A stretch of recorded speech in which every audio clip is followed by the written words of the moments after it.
नमस्कार भाई सभी को। सभी बच्चे जय मां सरस्वती का नाम लिए भी।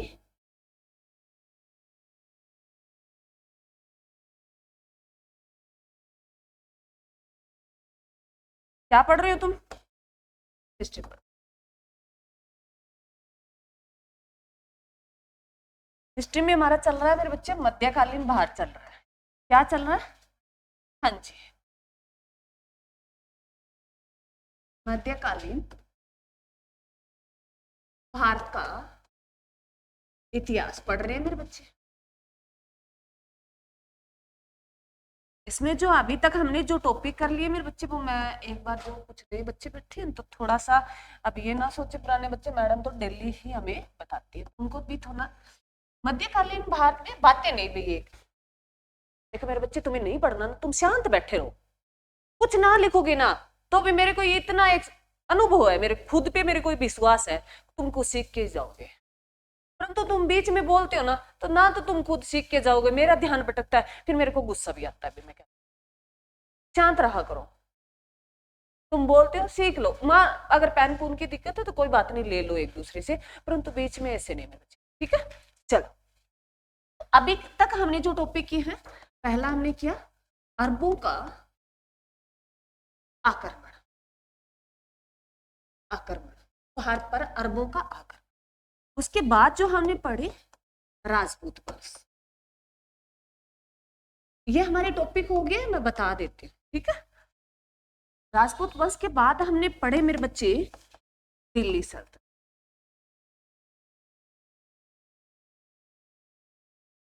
उसके बाद हमने पढ़ा मेरे बच्चे, क्या पढ़ा? हाँ जी, हाँ जी, वेरी गुड, ठीक है ठीक है भाई। विजयनगर और बहमनी साम्राज्य।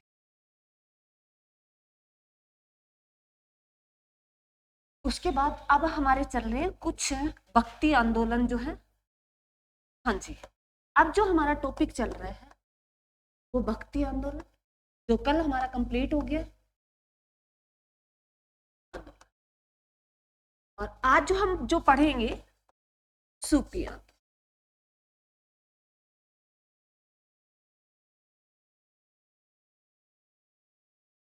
तो ये टॉपिक हमने कवर कर लिया बच्चे मध्यकालीन भारत में। उसके बाद एक टॉपिक बचता है शायद मुगल ही पढ़े, मुगल ही बचेगा ना?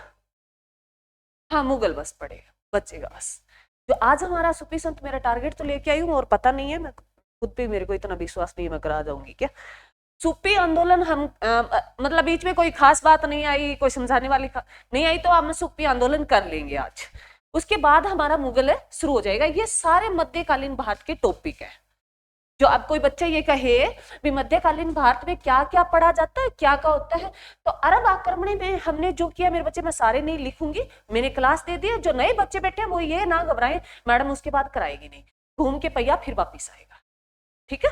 तो अरब आक्रमण में हमने पहला तो पढ़ा मेरे बच्चे, अरब आक्रमणकारी जो लोग थे भारत पर जिन्होंने आक्रमण किया, जिसने पहला अरब आक्रमणकारी था वो मोहम्मद बिन कासिम था। कौन था? मोहम्मद बिन कासिम था। उसके बाद जो है मेरे बच्चे, हमने बीच में इस्लाम धर्म के बारे में पढ़ा। धर्म तो हम प्राचीन बात करके आए, उसके बाद कुछ धर्म पढ़ लिए थे, जैसे हम जैन धर्म पढ़ते हैं, बौद्ध धर्म पढ़ते हैं, वो पढ़ लिया था। परंतु अब इस्लाम की बात आई तो हमने बीच में इस्लाम धर्म को पढ़ा। भी इस्लाम धर्म के संस्थापक कौन थे? कौन थे भी? मोहम्मद हजरत साहब थे भी। और जो मदीना में जन्म हुआ उनका, मक्का में जन्म हुआ और मदीना में उनकी मृत्यु हो गई थी। तो मक्का और मदीना इसलिए पढ़ते हैं क्योंकि उनकी मस्जिद जो है किसकी? हजरत साहब की। वो कहाँ पढ़ती है मेरे बच्चे? मदीना में पढ़ती है। तो उनका जो सफर है वो पढ़ा, सारी बातें वहां होगी। तो हमने एक पहला कौन सा पढ़ा? मोहम्मद बिन कासिम के बारे में जाना, जिन्होंने पहला आक्रमण किया था। अरब आक्रमणकारियों में अगर पूछे तुम्हें पहला व्यक्ति कौन था, तो मोहम्मद बिन कासिम था। उसके बाद इस्लाम धर्म के बारे में जाना। उसके बाद जो आया मोहम्मद गजनी आया। महमूद गजनी भी बोल देते हैं, मोहम्मद गजनी भी बोल देते हैं, ये ध्यान रखना थोड़ा सा। तो एक ही है व्यक्ति, तो एक ही है, गजनी याद रखना। गजनी जो है कौन, कहां से आया? गजनी से आया, गजनवी बोल देते हैं। गजनी कहां से आया? गजनी से आया। उन्होंने भारत पर 17 आक्रमण किए। उन्होंने भारत पर क्या किए? 17 आक्रमण किए। उसका आक्रमण करने का एक ही पॉइंट था, धन लूट के ले जाना भारत से। और उनका एक टारगेट था भी भारत में जो है हिंदू मंदिरों को टारगेट कर रखा था उन्होंने, उनको धन लूटना था। तो हमारा जो है ज्यादा चढ़ावा कहाँ आता है मेरे बच्चे, मंदिरों में ही आता है। तो उन्होंने टारगेट ही कर रखा था, तो उसे जो है उनका मंदिरों को तोड़ता और वहां से धन लेके वापिस चला जाता था। उसके बाद जो गजनी के बारे में 17 आक्रमण पूछता है, भी भारत पर उन्होंने कितने आक्रमण किए, 17 आक्रमण किए, जो 1000 से लेके 1027 तक किए। इसके मैंने कुछ तुम्हें लिखा दिए थे, कुछ तुम हरियाणा जीके में पढ़ते हो, तो ठीक है मेरे बच्चे। उसके बाद अगर बात करो, उसमें खास रहा था जो उन्होंने गुजरात के सोमनाथ मंदिर पे किया, 16वां था शायद। अंतिम आक्रमण था वो जाटों के विरुद्ध था। अंतिम 17वां आक्रमण था जो 1027 में वो जाटों के विरुद्ध था, क्योंकि जब वो सोमनाथ से धन लूट के लेके जा रहा था तो जाटों ने बीच में उससे धन छीन लिया था। तो उनको इतना मतलब क्रोध आया भी मैं मेरा वापिस उनसे बदला लूंगा, तो वो जाटों के विरुद्ध फिर वापिस आक्रमण करता है। उसके बाद हमने मोहम्मद गोरी पढ़ा। मोहम्मद गोरी में हम दो ही बातें पढ़ते हैं मेरे बच्चे। उन्होंने तराइन का युद्ध पढ़ते हैं, जैसे तुम हरियाणा जीके में पढ़ते हो, तराइन का पहला युद्ध 1191 में और 1192 में, जो तराइन मोहम्मद गोरी और पृथ्वीराज चौहान उनका चलता है, ठीक है। उसके बाद जो हमने राजपूत वंश, मेरे बच्चे राजपूत वंश के बारे में अलग अलग इतिहासकारों के अलग अलग मत। कुछ इतिहासकारों ने ये कहा भी ये भारत के ही थे, जैसे उसमें हम पढ़ेंगे गुजर प्रतिहार वंश पढ़ेंगे, छोटे छोटे वंश थे, परमार वंश पढ़ेंगे, पाल वंश पढ़ेंगे, चोल वंश पढ़ेंगे, चेर वंश, ये छोटे छोटे वंश इसी में आते हैं राजपूत वंशों में। तो किसी इतिहासकार ने कहा भी विदेशी है, वो कहते हैं जो ये इस्लाम धर्म के, जैसे मोहम्मद गोरी आए, गजनी आए, कासिम आया, तो उनके कुछ है जो है सूबेदार जो जैसे थे या सैनिक थे, वो यहाँ रह गए, धीरे धीरे उन्होंने अपना एक अस्तित्व बना लिया और वो बड़े लेवल के रूप में उभर कर आए, उन्होंने अपने वंश का नाम दे दिया था। तो इसके बारे में हमने ये बस छोटे छोटे कर लिए थे, तुम देख, कोई बात नहीं, मैं दोबारा। उसके बाद आता दिल्ली सल्तनत। दिल्ली सल्तनत जो है मेरे बच्चे एग्जाम में बहुत बार आता है, सभी बच्चों ने लिख रखा, नए बच्चे हैं उनको थोड़ा सा।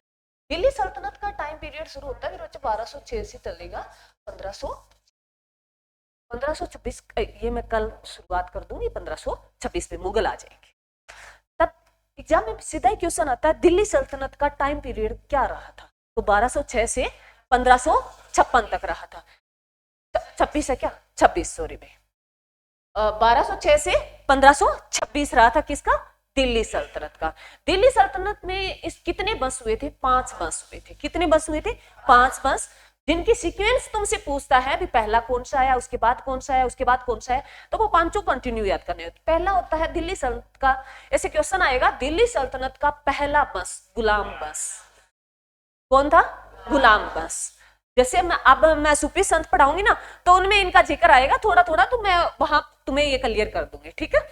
तो पहला कौन सा वंश था, गुलाम वंश था। उसके बाद दूसरा वंश खिलजी वंश। खिलजी वंश दिल्ली सल्तनत का सबसे छोटा वंश था, ठीक है। उसके बाद आता तुगलक वंश, दिल्ली सल्तनत का सबसे बड़ा वंश तुगलक वंश। उसके बाद आता सैयद वंश, दिल्ली सल्तनत का सबसे कमजोर वंश सैयद वंश। उसके बाद आता है 5वां लोधी वंश, दिल्ली सल्तनत का अंतिम वंश लोधी वंश। और लोधी वंश का जो है, इससे क्वेश्चन नॉर्मल क्वेश्चन पूछा जाता है भी लोधी वंश की स्थापना किसने करवाई थी, बहलोल लोधी ने।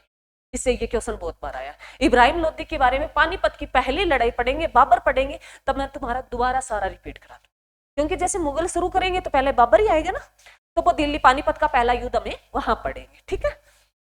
उसके बाद आता है मेरे बच्चे, जब ये दिल्ली सल्तनत चल रही थी तो इसमें तुगलक वंश, जैसे मोहम्मद बिन तुगलक का जिक्र किया, आज मैं फिर उसका जिक्र करूंगी, जैसे सूफी संत पढ़ेंगे। तो मोहम्मद बिन तुगलक जो है, कहते हैं कि जो हमारे ये दिल्ली सल्तनत रहा मेरे बच्चे उत्तर भारत में ही लगभग रहा था। अगर बात करें ये रहा ना, ये अगर ये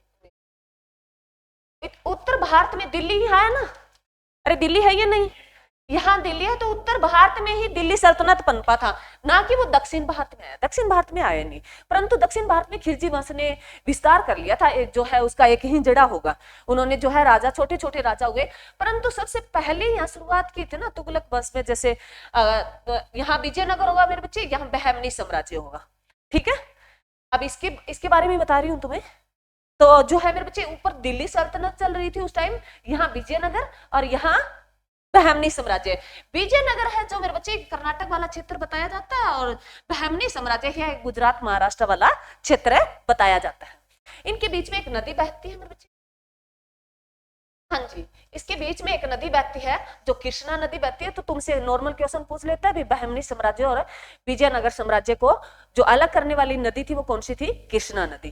कृष्णा नदी आगे दो भागों में टूटती है मेरे बच्चे, एक तुंगभद्रा नदी है और एक भीमा नदी है। इनके बीच में जो स्थान पड़ता है वो रामचूर का स्थान पड़ता था, बड़ा उपजाऊ हुआ करता था। तो उसको लेके इन दोनों साम्राज्य में हमेशा संघर्ष चलता रहा।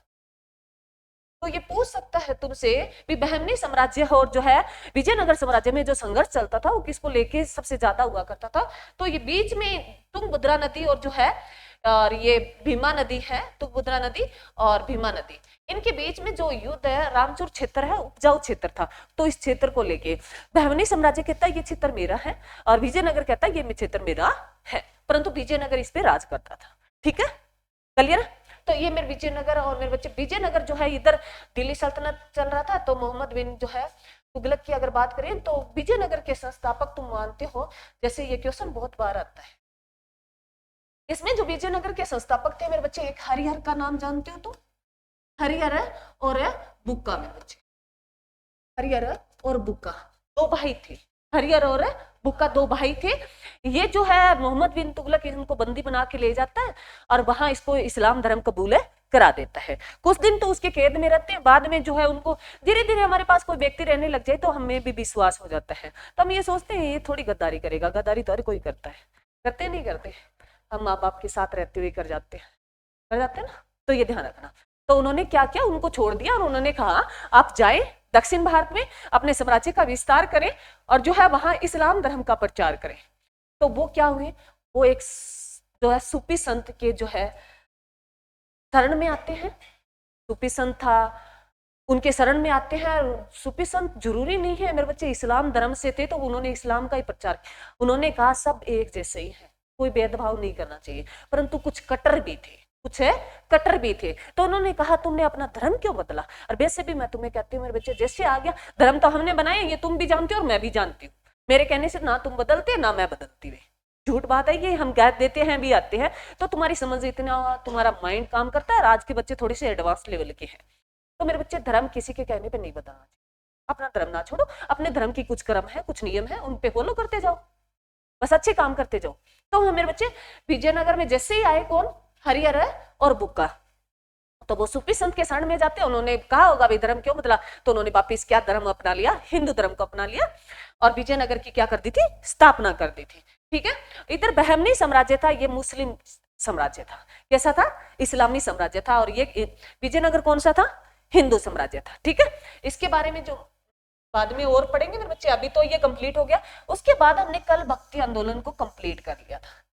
भक्ति आंदोलन मेरे बच्चे, भक्ति सारे जानते हो या किसी ने ले रखी हो? नहीं ले रखी? मैडम जो हमारा ब्रह्मचर्य जो जीवन चल रहा है, इसमें भक्ति का ही होता है मेरे बच्चे। जब तुम पढ़ रहे हो तुम्हारी भक्ति है, जो तुम पढ़ाई कर रहे हो ना, ये तुम्हारी भक्ति है। भक्ति कोई अलग से थोड़ी होती है। तो भक्ति के बारे में हमने जो पढ़ा मेरे बच्चे, ये है धर्म के आधार पर जो है ये हिंदू धर्म से संबंधित है भक्ति आंदोलन, और ये इस्लाम सूफी आंदोलन जो है किससे संबंधित है मेरे बच्चे? इस्लाम धर्म से। जो आज इसके बारे में हम बात करेंगे। ये जो संत हुए हैं दोनों में संत है, भक्ति आंदोलन में संत है और सूफी आंदोलन में संत है। तो वहां संत बोले गए वो हिंदू धर्म से, मतलब जैसे हमें राम के बारे में बताए, हमें कृष्ण जी के बारे में बताए, कुछ निर्गुण भगवान के, जैसे कबीरदास का हम पढ़ते हैं, सूरदास का पढ़ते हैं। सूरदास तो उसमें आते हैं ना, कृष्ण भगत में आते हैं। और जैसे मीराबाई का पढ़ते हैं तो कृष्ण भगत थी। जैसे रैदास का पढ़ते हैं, नानक का पढ़ते हैं। नानक का मानते हम सिख धर्म में थे, परंतु वो निर्गुण भगवान के भगत थे नानक। तो मेरे बच्चे भक्ति आंदोलन में क्या क्या, भक्ति जो है मेरे बच्चे इन्होंने क्या, भक्ति क्या चाहती है, उसका मीनिंग क्या है? मोक्ष प्राप्ति करना। क्या है मेरे बच्चे? मोक्ष की प्राप्ति करना। मोक्ष प्राप्ति के लिए 3 कर्म कर सकते हैं हम, 3 कार्यों पे चल सकते हैं। एक तो मेरे बच्चे होता है कर्म करके, एक तो कोई हम कर्म करके, जैसे हम कर्म कर रहे हैं, जैसे मैं आप पढ़ाने का कर्म कर रही हूँ, ठीक है, मोक्ष प्राप्ति होगी। दूसरा होता है ज्ञान बांट के, जैसे ज्ञान, जैसे महात्मा बुद्ध ने ज्ञान बांटा, जैन धर्म में महावीर स्वामी ने बांटा, अभी बहुत सारे संत हैं।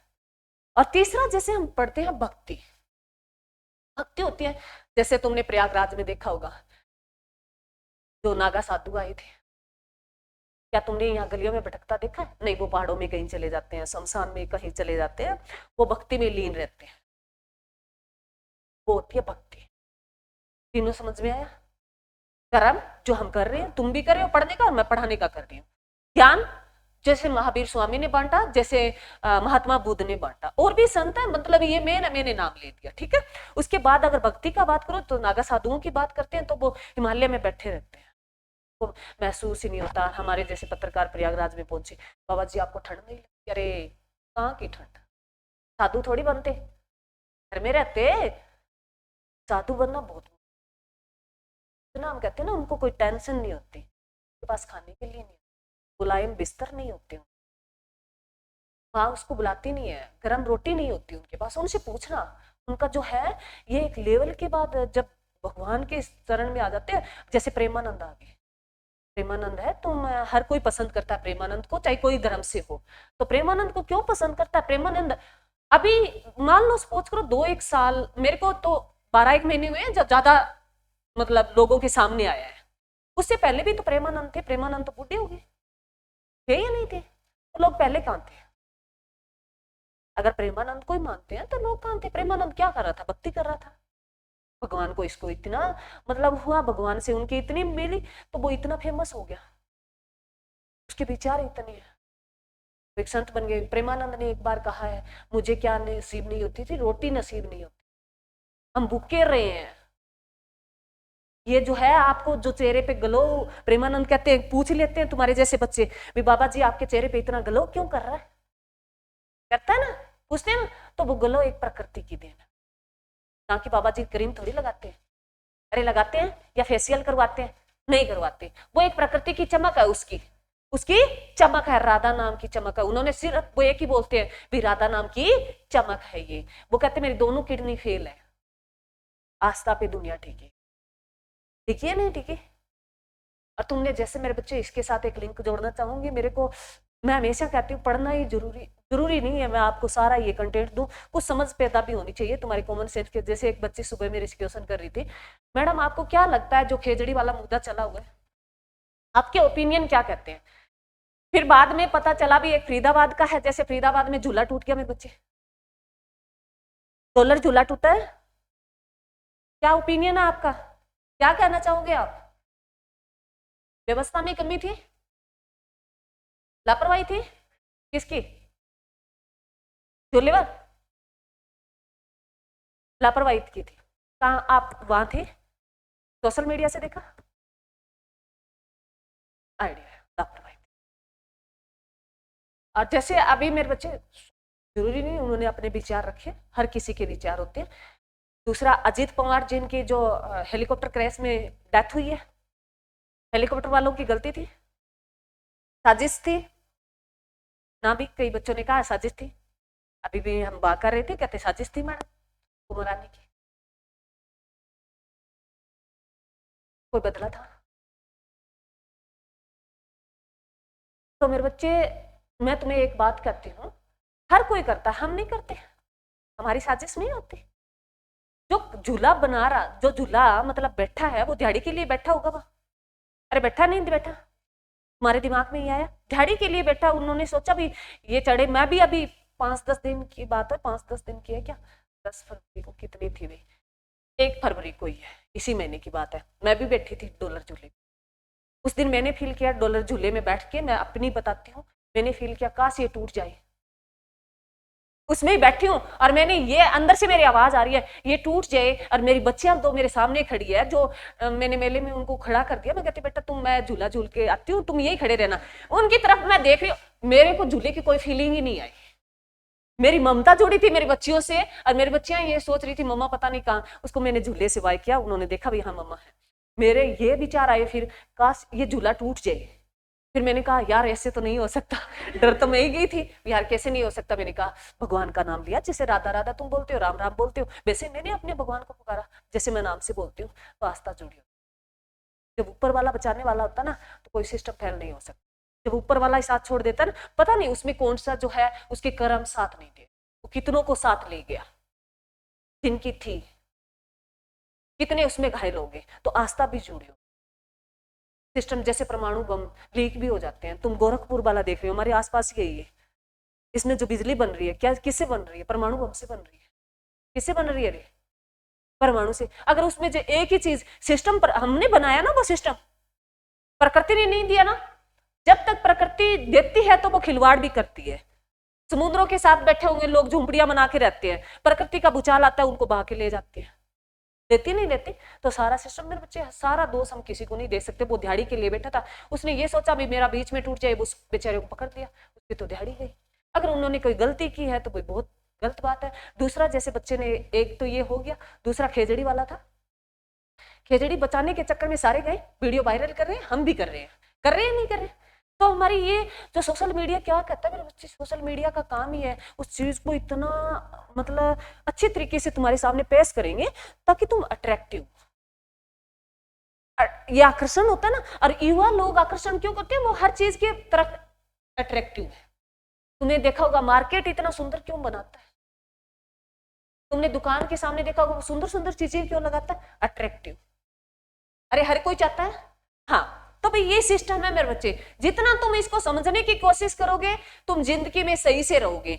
अगर तुम अट्रैक्टिव की तरफ, जो तुम्हें अट्रैक्टिव कर रहा है, मैं तुम्हें अट्रैक्टिव कर रही हूं, तो मेरी तरफ आगे, तो तुमने अच्छे बुरे का तो कोई सवाल ही नहीं है, तुम अट्रैक्टिव है। समझ पैदा करना। तो मेरे बच्चे खेजड़ी वाला है, हमने वीडियो वायरल कर दी, क्या कोई बचाने पहुंचा? क्या किसी ने ऐसे सिस्टम किया? तुम, भारत सबसे ज्यादा, भारत पॉपुलेशन में सबसे बड़ा देश है। क्वेश्चन है तुम्हारा, कौन से नंबर, पहले कौन से नंबर का था? सेकंड, अब कौन से नंबर पे आ गया? फर्स्ट। ठीक है, तो इतने लोगों के लिए व्यवस्था चाहिए ना। जो खेजड़ी काट रहे हैं, एक मिनट के लिए कोई बहस मत करना, पहले मेरी सुन लो फिर तुम्हारी बता देना, मैं सुन लूंगी, कोई बात नहीं, हम बाद में कर लेंगे, मेरे को तो पढ़ाना है। जो व्यवस्था कर रहे हैं किसके लिए? सूरज प्लेट लगाने के लिए, यही सुना है मैंने तो। अरे यही तुमने सुना होगा। तो वहां प्लेटें लगाई जा रही है। लोग ये क्यों नहीं कहते इकट्ठा होके, जो गरीब दिहाड़ी जो कर रहा है, वहां लोग अनशन पे बैठे हैं, मतलब नारे लगा रहे हैं, तो वहां दिहाड़ी करने वाला भी व्यक्ति बैठा है? नहीं बैठा? बिल्कुल बैठा है।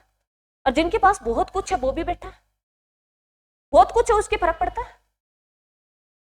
वो अगर 20 दिन बैठा है फर्क पड़ता है? और दिहाड़ी वाला 20 दिन बैठा है और उसके घर उसी की दिहाड़ी पे काम चलता है, उसके कितना फर्क पड़ेगा? ये बात तुमने सोची? क्या वो ठेकेदार 50 किले का बैठा है, तुम्हें कह दिया भी आ जाना, तुम्हारे लिए व्यवस्था करेगा? वो नहीं करेगा। बच्चे अपनी दिहाड़ी मत खोइए। जरूरी है, तुमने वहां काट रहा है, जो कर रहा है वो भर दे। तुम पेड़ पौधे लगा के, एक एक लगा के तुम सेवा कर देना पूरी। सरकार पौधे देती है, सरकार सिस्टम चलाती है, हमें इतना कुछ देती है। मैं सरकार का कोई पक्ष नहीं ले रही, मोदी कोई मेरा दादा नहीं है। ये मैं तुम्हें कहीं बता दूं भी तुम्हारे मन में हो जाए भी सरकार का कर रही है। सरकार, हम, दुनिया कौन चलाते हैं? हम चलाते हैं। दुनिया जो सफाई करने वाला आता है ना सुबह, वो चलाता है दुनिया, ना कि मोदी चलाता है। वो तो एक राजा के तौर पे, अगर वो ना हो ना तो हम कहें हमारा है सब कुछ।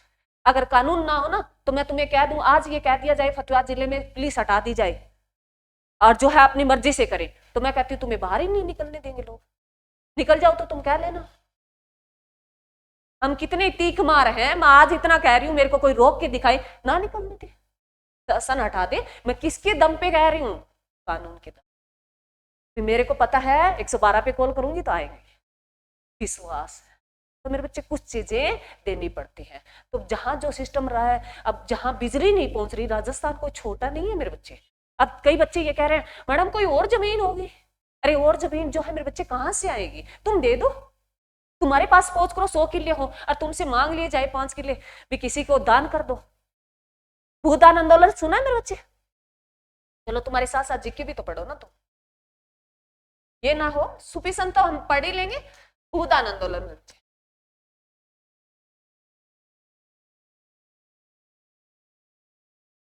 भूदान आंदोलन बताओ रे कब आया प्रॉपर? 8 अप्रैल, 8 अप्रैल है या 18 अप्रैल? 1951 को आया था भूदान आंदोलन। कौन देने वाले कौन थे?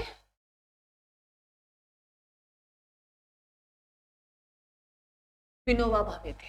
कौन थे मेरे बच्चे? विनोबा भावे थे, जिन्होंने 8 अप्रैल 1951 को क्या दिया? भूदान आंदोलन दिया। क्या दिया था?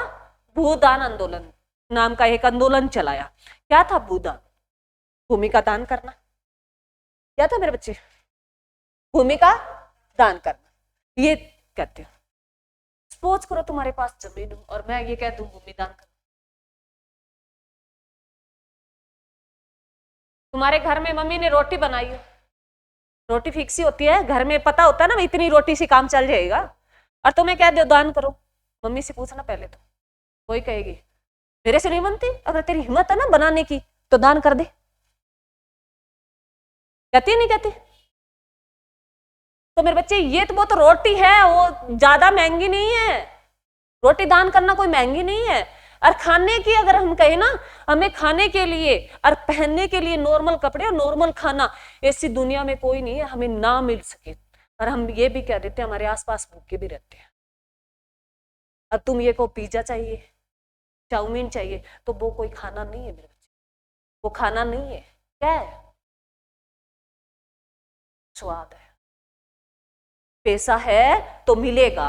रोटी, दो रोटी और सोने के लिए नॉर्मल बिस्तर और पहनने के लिए नॉर्मल कपड़े, इतनी व्यवस्था है। हमारा इतना बड़ा भारत है और इतनी पॉपुलेशन है 141 करोड़। कीड़ी नगरा तुमने देखा है? खतरनाक वाला, वो नॉर्मल नहीं, कीड़ी लाइन लाइन में चलती है, पूरा पैर भी पता नहीं हम कहाँ रखे, उस तरीके से हम उसकी व्यवस्था करना, उसको चलाना, इतने प्रशासन को संभालना, सरकार नहीं संभाले। वोट किसका चाहिए? हमारा। हम साथ देंगे हर चीज में, साथ करेंगे। तुमने कभी देखा गली साफ करते हुए हम कूड़ा डाल देते हैं? तुमने घर से देखा होगा कचरा उस नाली में बहा देते हैं। अपना अपना निकालना शुरू कर दो, तुम्हारा गांव एकदम स्वस्थ होगा। न्यूज़पेपर में आएगी उस गांव के हर व्यक्ति अपना काम करता है। यहाँ 4 करते हैं, एक नहीं करता, बीच में सारा सिस्टम फेल। तो विनोबा भावे ने जब चलाया, तो जैसे तुम भारत का पढ़ते हो मेरे बच्चे, उत्तर भारत, इन्होंने दक्षिण भारत जो है हमारा, सारे यहाँ जो तुम देखोगे ना जमीन एक जैसी है। उत्तर भारत के लोग बड़े चालाक थे, उत्तर भारत के लोग बड़े एडवांस लोग थे, बड़े चालाक थे। दक्षिण भारत में ये चला तो पूरे देश में ही था ना, तो उत्तर भारत में तो अगर तुम दक्षिण भारत में देखोगे ना तो भूमि ठीक ठाक सी है, सभी के पास भूमि मिल जाएगी, थोड़ी बहुत थोड़ी बहुत।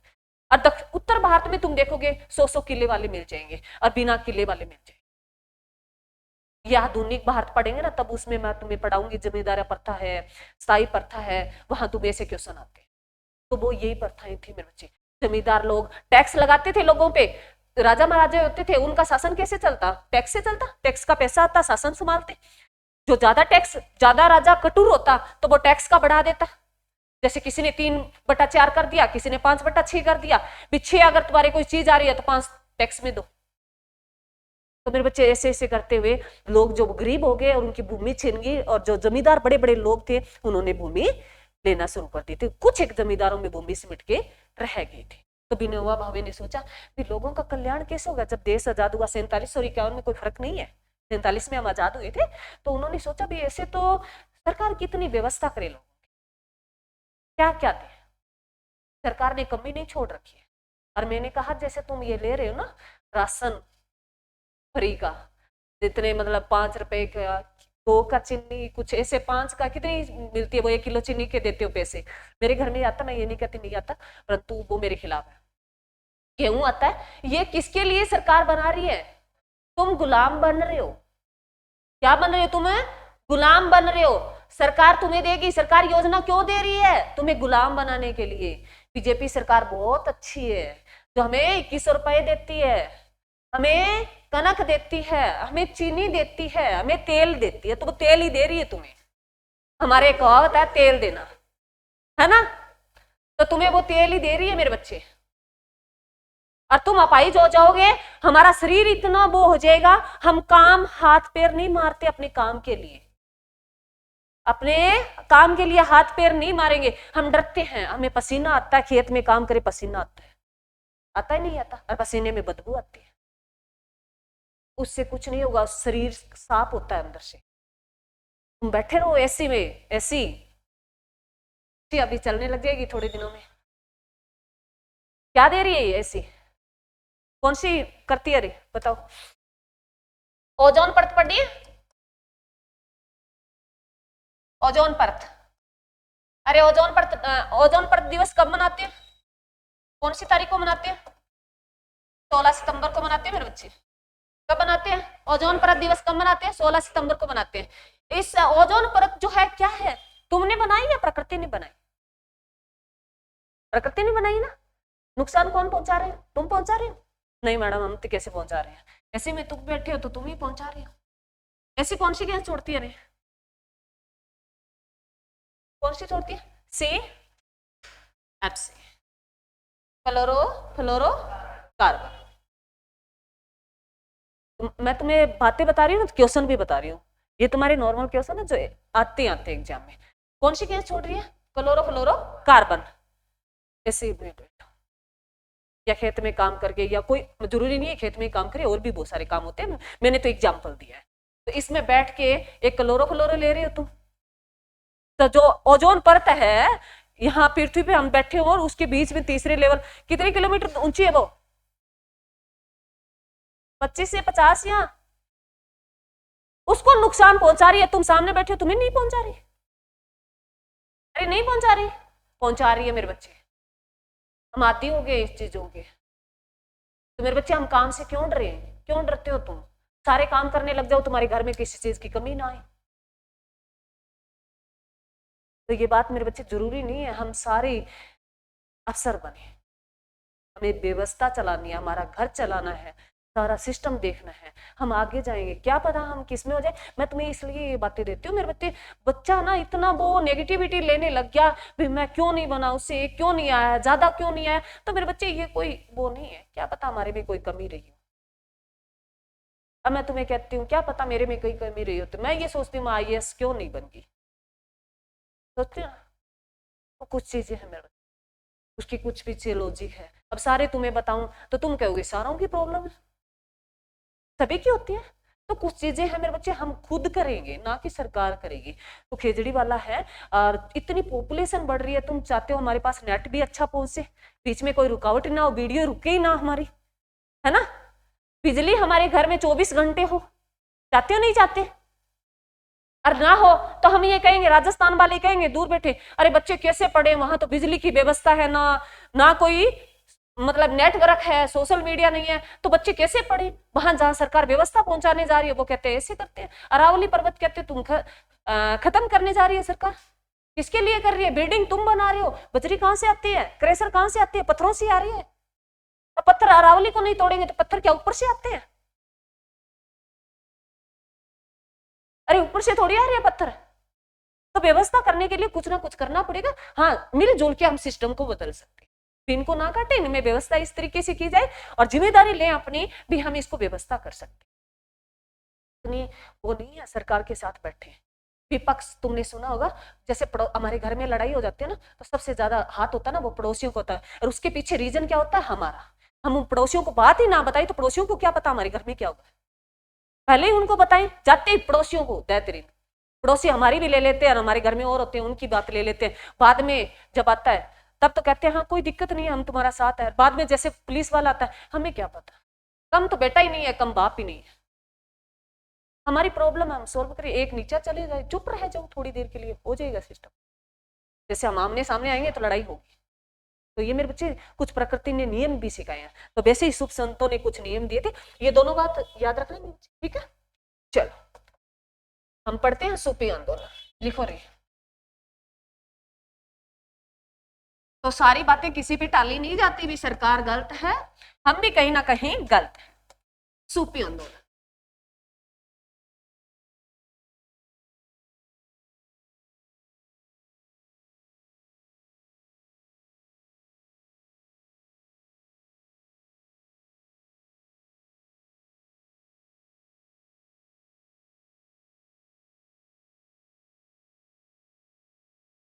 इसमें कुछ मेरे बच्चे, पहले तो मैं थोड़ा सा इसके बारे में बता देती हूँ, सुनो रे, पहले बात सुन लो, फिर उसके बाद में, फिर इसके कुछ है ना थोड़े से की पॉइंट है ना, वो थोड़े से नाम अटपटे हैं, वो मैं नाम लिखा दूंगी, पहले मैं आपको समझा देती हूँ।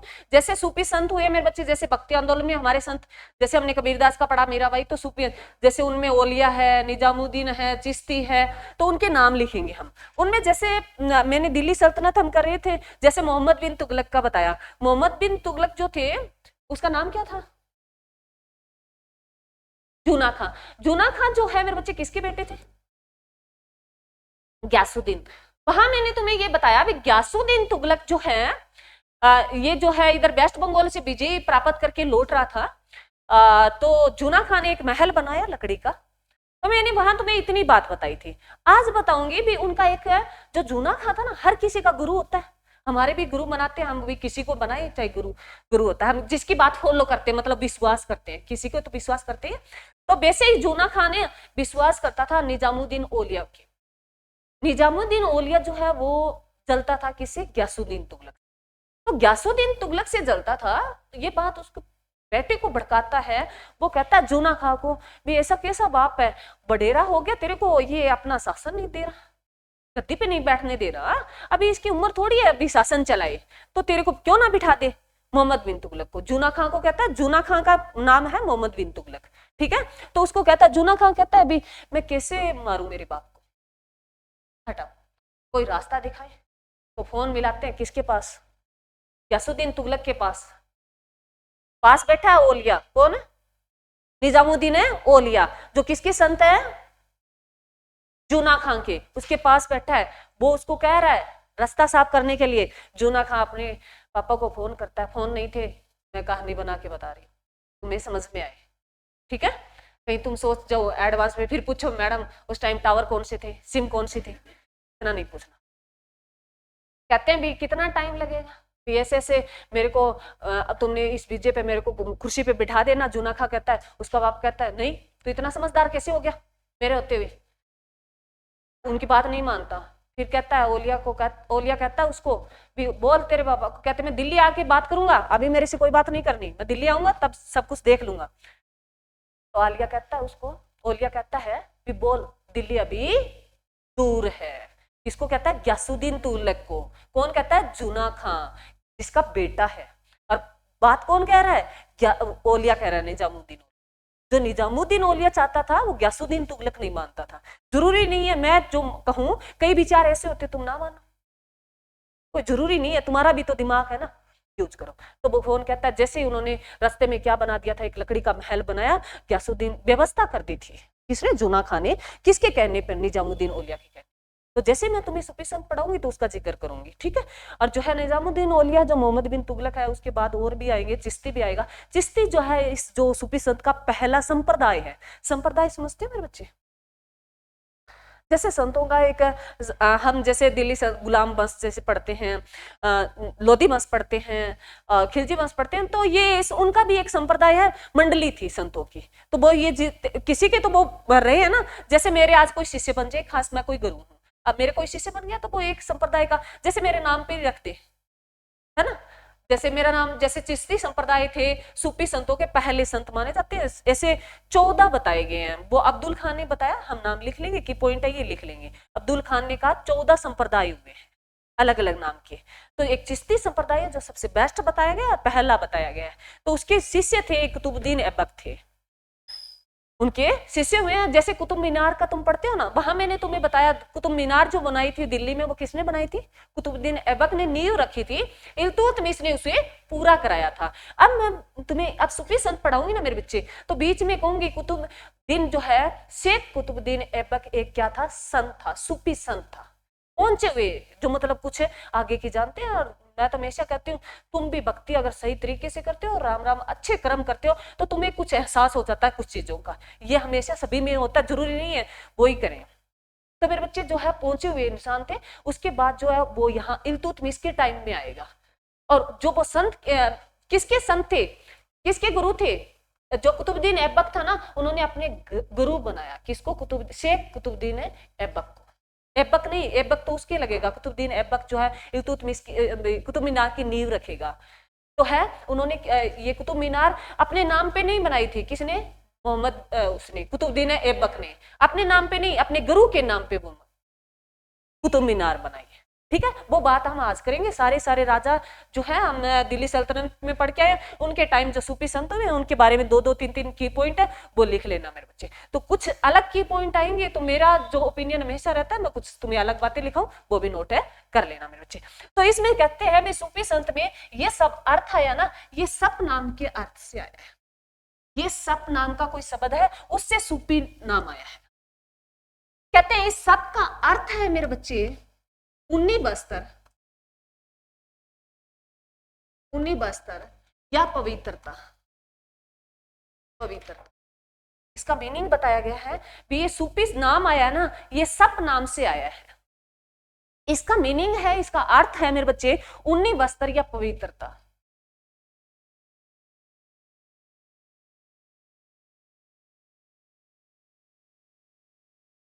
लिख लिया मेरे बच्चे। उसके बाद इसमें कुछ की पॉइंट है, पहले वो लिखेंगे फिर उनके बारे में बात करेंगे। हमें जो सूफी को रहने का स्थान था मेरे बच्चे, सूफी संत जैसे हमारे महात्मा बुद्ध की बात करें तो मठों में रहते थे। अरे बौद्ध शिष्य थे, वो कहाँ रहते थे? मठों में रहते थे। कहाँ रहते थे? मठों में रहते थे। तो ऐसे ही सूफी संत जो रहते थे, उनका रहने का स्थान था, उसको बोला जाता था खानखा। तो किनका था मेरे बच्चे? कुछ की पॉइंट है, ये लिखो। सूफी संतों के रहने का स्थान था, खानखा नाम से बोला जाता था। ये सूफियों के लिए रहने का स्थान, रहने का स्थान था या निवास था।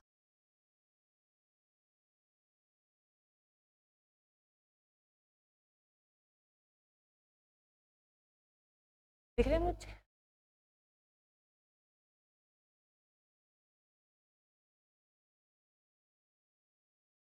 उसके बाद एक नाम और है मेरे बच्चे, समा।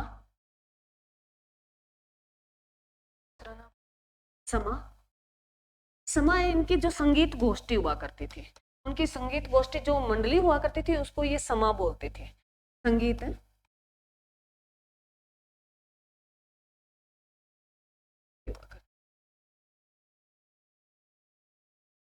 संगीत गोष्ठी हुआ करती थी मेरे बच्चे। उसके बाद अगर बात करें तो ये सूफी समारोह, सूफी समारोह हुआ करता। सूफी इकट्ठे अपना जो है प्रबंध, जो गाना बजाना करते थे सूफी संत सारे इकट्ठे होके, उसको बोलते थे समा बोलते थे। उसके बाद है मेरे बच्चे मलफजूत, मलफुजात, मलफुजात। देखो तीसरा है मलफुजात। ये कुछ शब्द है। मलफुजात जो है मेरे बच्चे, ये कहते हैं सूफी साहित्य था। सूफी साहित्य, साहित्य क्या होता है, कोई बच्चा बता सकता है?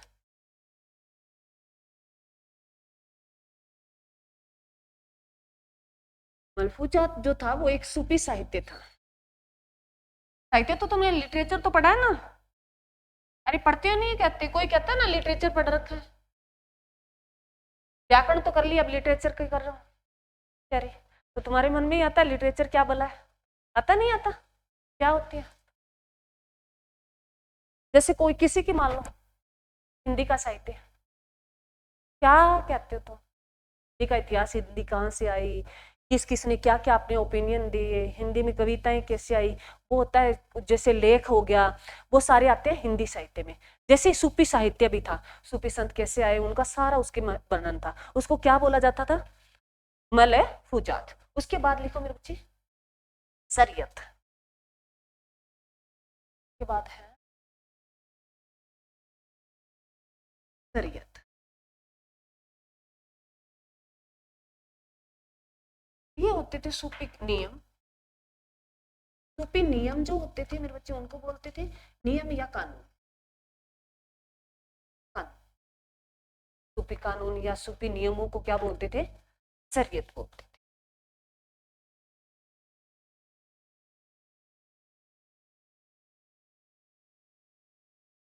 क्लियर मुझे? क्लियर? इसके बाद अगर तुम्हें इसको शरीयत को अगर लिखना चाहो तो इस्लामी कानून भी लिख, इस्लामी, एक मिनट, इस्लामी नियम भी बोल सकते। हिंदू धर्म के नियम अलग है ना, अरे है या नहीं है? तो वैसे ही सूफी जो है, इस्लाम के भी नियम अलग थे, उनको शरीयत बोलते थे। क्लियर मेरे बच्चे? ये की पॉइंट है, तुम्हें याद करना होगा। मैं ना इसमें चेंज कर सकती, ना कुछ मैं जोड़ सकती। ये जैसे आप बुक में लिखा, मैं वहां से पढ़ के लिख के लेके आई, वो तुम्हें मैंने बता दिया। परंतु मैंने कोशिश की है समझाने की, जैसे हमारे नियम होते हैं, हर धर्म के नियम होते हैं, वो फॉलो करते हैं। जैसे सिख धर्म के होते हैं, हाथ में कड़ा रखो, बाल रखो, है ना, और जो है उनके किरपान रखो, कुछ उनके नियम होते हैं, तो वो नियम वो फॉलो करते हैं। हिंदू धर्म तो इस्लाम धर्म के कुछ नियम थे, उनको क्या बोलते थे? शरीयत बोलते थे। ठीक है, उसके बाद लिखो मेरे बच्चे, सूफी जो है, सूफी आंदोलन की जो शुरुआत हुई थी वो कहां कहां से? सूफी संतों का,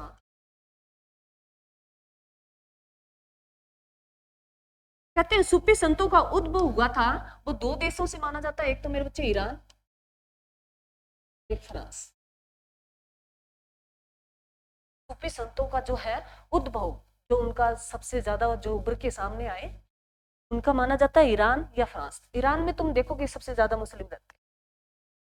ये पाकिस्तान वाले तो कुछ ही नहीं है, कल हमने बात की थी ना, पाकिस्तान वाले तो नाम मात्र के हैं, वो तो पता नहीं है हिंदू है या मुस्लिम, अपनाए हुए हैं। जैसे मुगलवाद से आए, जैसे हम बात करेंगे तो हिंदुओं को मुसलमान बनाया गया, वो लोग हैं। और जब हम किसी धर्म को, जिस धर्म में जन्मे हो और बाद में बदला दिया जाए ना, तो हम किसी घर के नहीं रहते, ना हिंदू रहते ना मुस्लिम रहते, हमें पता ही नहीं होता। तो जो कटर, अगर तुम मुस्लिम एरिया जैसे अगर बात करो, तो ईरान इराक का एरिया है ना, खास मुसलमान, वहां कोई हिंदू नहीं है, कोई जैसे क्या कोई 2% 1% होंगे, बाकी सारा मुस्लिम है। और सबसे कटर अगर अफगान की बात है, अफगान में बहुत कटर मुस्लिम, उससे भी ईरान इराक का है। या भी ईरान के साथ चल रहा है मेरे बच्चे, ईरान पे कौन अटैक कर रहा है? भी चला ना, पीछे तुम्हें बताया था, ईरान पे कौन कर रहा है? पहले तो ईरान की राजधानी बता दो। तेहरान। क्या है? तेहरान। फ्रांस की राजधानी? पेरिस। फ्रांस की राजधानी क्या है? पेरिस। ईरान की राजधानी क्या है? तेहरान। ठीक है, ये ईरान इराक वाला एरिया ना मेरे बच्चे, ये देश इतने गरीब हुआ करते थे, बहुत ज्यादा गरीब। इधर मेरे बाबूजी हैं, गए थे उधर, तो यहाँ लोग भी जैसे दिहाड़ी करने जाते हैं, हम तो सारे ही जाते हैं। विदेशों में क्या करने जाते हैं? दिहाड़ी करने जाते हैं। वो कहने में कनाडा गए, हमारा छोरा कनाडा गया, यूएसए गया, कहाँ गए? दिहाड़ी करने गए। वो अलग बात है भाई, कोई डॉक्टर जाए, इंजीनियर जाए, टीचर जाए, वहां बन के जिनकी इंग्लिश ठीक ठाक है, कोई चले जाओ, बस यही बात, वो थोड़ी हमें। तो मेरे बच्चे इस पे मैं आज ज्यादा बातें नहीं करूंगी, क्योंकि पहले ही बहुत बारी बातें हो चुकी हैं। तो यहाँ जाऊंगी, ये इतने गरीब देश थे, उनके पास व्यवस्था नहीं थी खाने पीने की, उनकी कंडीशन बहुत थी। तो इन्होंने जैसे जैसे मेरे बच्चे डेवलप हुआ, तो सारे ही होते हैं। जैसे अभी हमने, मेरा टाइम था, जैसे मैं पढ़ रही थी, भी छोटी थी, भी 5वीं 6ठी क्लास में मैं पढ़ रही थी, तो मेरे बच्चे उस टाइम सिस्टम बहुत गरीब था, मतलब नॉर्मल था चीजें। अब मैंने 10-15 साल का जो ये गैप आया ना, इसमें बहुत चेंज, बहुत जल्दी चेंज हुआ है। तुम इस चेंज में ही जन्मे हो, तुम इतना तुम्हारे में नहीं है। हमने बहुत सारी चीजें ऐसे देखी है, मतलब हर चीज फील की है, हर खेल देखा मैंने, तुमने नहीं देखा, तुम्हारे पास सोशल मीडिया आ गया और तुमने इतने ही खेल देखे। तुम तो अब कोई रील वायरल कर देते हो तो तुम सोचते हो भी ये खेल हुआ करते थे, सारी चीजें देखी हमने। एक पड़ाव देखा, बहुत अच्छा पड़ाव, हम सारी चीजें देख के आए।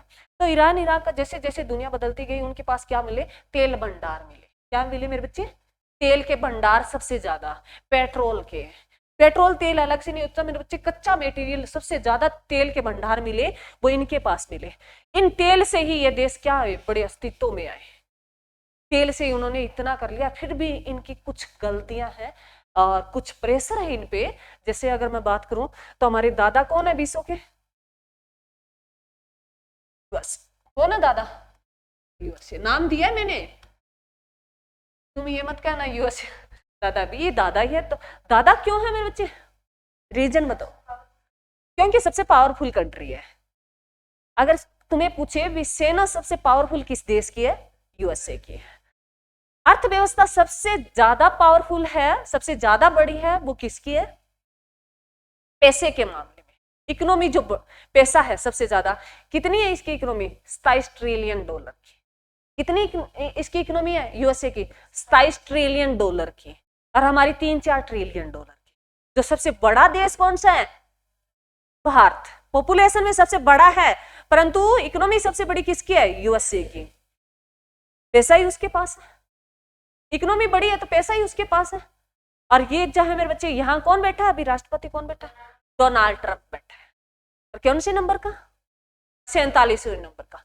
डोनाल्ड ट्रंप जो राष्ट्रपति है वो एक बिजनेसमैन है। क्या है? एक बिजनेसमैन। बिजनेसमैन और एक टीचर और जो एक इंजीनियर होता है मेरे बच्चे, या जो एक समाज सुधारक होता है, और या जो है अगर एक मतलब नॉर्मल व्यक्ति की बात करें तो डिफरेंस होता है। बिजनेसमैन होता है वो बिजनेस लेवल की बात सोचेगा। घर में कोई भी बात चल रही हो वो घाटे मुनाफे की देखेगा नहीं देखेगा। टीचर है वो ये देखेगा भाई वो मेरी तरह कोई 2 ज्ञान ले गया तो वो ये कहेगा ऐसे तो नहीं होता, सब कुछ ऊपर वाला ही कर देगा, मतलब ऐसे पढ़ा है तो संत महात्मा ऐसी कोई बातें बताएगा, किताबें पढ़ रखी है तो वो तो बताएगा ही। और जो नॉर्मल समाज सुधारक जो समाज में धक्के खाता है, जिनको थोड़ी जानकारी है, वो कहता है भी ऐसे नीचे कोई बात खींची भी जाती है ऐसे चल जाएगा समाज, ऐसा ही था पहले ही था, तो वो ऐसी बातें बुला के निकाल देता है। तो हर कोई अपनी अपनी बात करता है। डोनाल्ड ट्रंप जैसे इधर इजराइल ईरान पे कौन किसने किया है अटैक? इजराइल।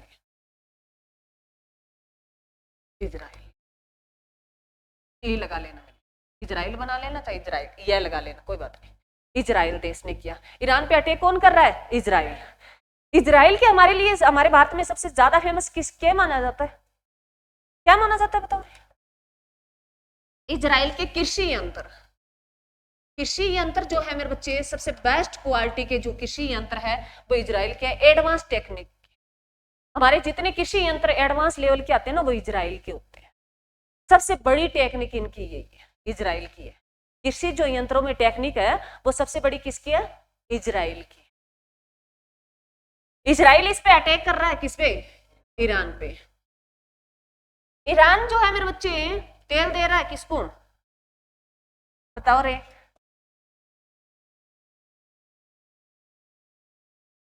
रूस को। तो मतलब बात तो इजराइल जो अटैक कर रहा है इनकी तो है मेरे बच्चे, जो है मुस्लिम एरिया है, कोई बात विवाद है, उतना लंबा हम नहीं जाएंगे, हमें कोई उनके बारे में लिखना नहीं है। परंतु ये रूस को दे रहा है तेल। रूस जो है इसकी एक नाटो संस्था है, नाटो एक संगठन है मेरे बच्चे, जिसमें टोटल देश कितने हो चुके हैं?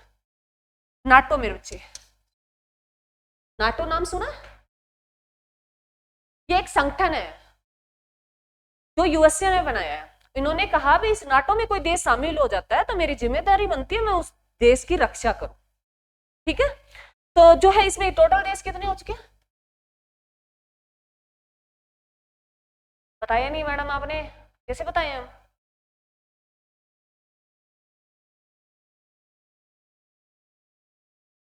इकतीस हुए हैं या 30 हुए हैं या 21 हुए हैं? 31 हुए हैं। 31वां देश कौन बन गया? नाटो में शामिल होने वाला 31वां देश कौन सा बना? बताओ मेरे को। चलो मैं ये छोड़ देती हूँ, मेरे को तो इतना ही समझाना, तुम बताओगे। 31वां देश शामिल हुआ है नाटो में। तुमने थोड़ा सा पहले देखा था जैसे रूस और किसका युद्ध चल रहा है मेरे बच्चे? अच्छा 32 हो गया, चलो कोई बात नहीं, ये लिख देते। 31वां फिनलैंड, वेरी गुड। पीछे चले गए बच्चे कॉपी के। स्वीडन।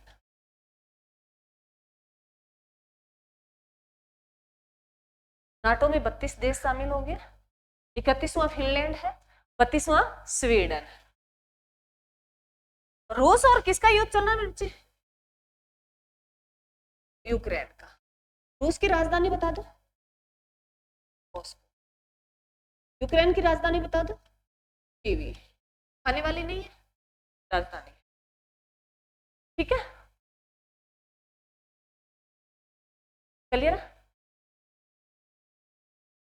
अब इनके बीच में युद्ध क्यों हुआ मेरे बच्चे? तेल कोई लेके हुआ? ये तेल ही तो देते हैं मैडम सब कुछ। तेल, पेट्रोलियम, तेल ही लिख देते हैं हम, पेट्रोलियम भी तुम समझ ही जाओगे, इतना समझ रहे हो। तो इनके बीच में जो है मेरे बच्चे, रूस जो है बहुत बड़ी कंट्री थी। रूस जो है बहुत सारी बातें हैं, परंतु आज नहीं होगी, हमें सुफी संत आंदोलन पढ़ना है। ठीक है, तो ये तुम्हारे क्वेश्चन आते हैं, सूफी आंदोलन से आएंगे वो मैं बता दूंगी, तुम्हें बहुत पहले बता दिया मैंने। तो मेरे बच्चे रूस और यूक्रेन जो है इन्होंने इसको सारा कुछ दिया, व्यवस्था की। यूक्रेन में तेल के भंडार बहुत है, यूक्रेन में तेल के भंडार अच्छी व्यवस्था है। यूएसए ने उसको बुलाया और कहा तू नाटो में आ जा, नाटो में आ जाएगा मैं तेरी रक्षा करूंगा। जैसे ही इसने हाँ की नाटो के लिए, नाटो ऊपर चला गया। थोड़ा नीचे कर दे। जैसे अरे नाटो में शामिल होने की बात चली तो रूस कहता है अरे तेरा क्या रिश्ता है उससे, यूएसए से, तू जा रहा है, तू मेरा छोटा भाई है, मैंने तुम्हें शहद दी है, पाला है, तेरे को हर चीज दी है मैंने, क्या कमी है तेरे में मेरे को बताना। यूक्रेन कहता नहीं जाऊंगा मैं तो रूस को तो गुस्सा आएगा भी, जिन्होंने सब कुछ व्यवस्था दी है, अगर तुम किसी के मतलब तुम्हारा सहपाठी और तुम उसके सारा बंदोबस्त कर रहे हो और वो ये तुम्हें बाद में कहे मतलब उसका सब कुछ सिस्टम सही हो गया और बाद में तुम्हें कहे मैं छोड़ के जाऊं, तुम्हें रिस्क नहीं आएगी। तो रूस को भी रीस आई, उन्होंने कहा जा तू, मैं देखता हूं तू कैसे जाएगा, सारी व्यवस्था नमस्ते। यूएसए को पता है भी अगर तू किया, सेकंड नंबर की पावरफुल सेना में जो दूसरा देश है वो रूस है। ये लाइन मैं जैसे क्वेश्चन बता रही हूं तुम लिखते जाओ। पहला अगर तुमसे पूछे सेना सबसे पावरफुल है वो किसकी है, फर्स्ट नंबर पे सेना में मिलिट्री जो पावरफुल है वो सबसे बड़ी किसकी है, यूएसए की पावरफुल में। सेकंड नंबर की कहें तो किसकी है मेरे बच्चे, रूस की। सेना लिख रही हूं मैं, तुम मिलिट्री कुछ भी लिख लेना, तुम्हारी लैंग्वेज में समझ में आना चाहिए, मैंने तुम्हें सारी बात बता दी। थर्ड नंबर की कहें तो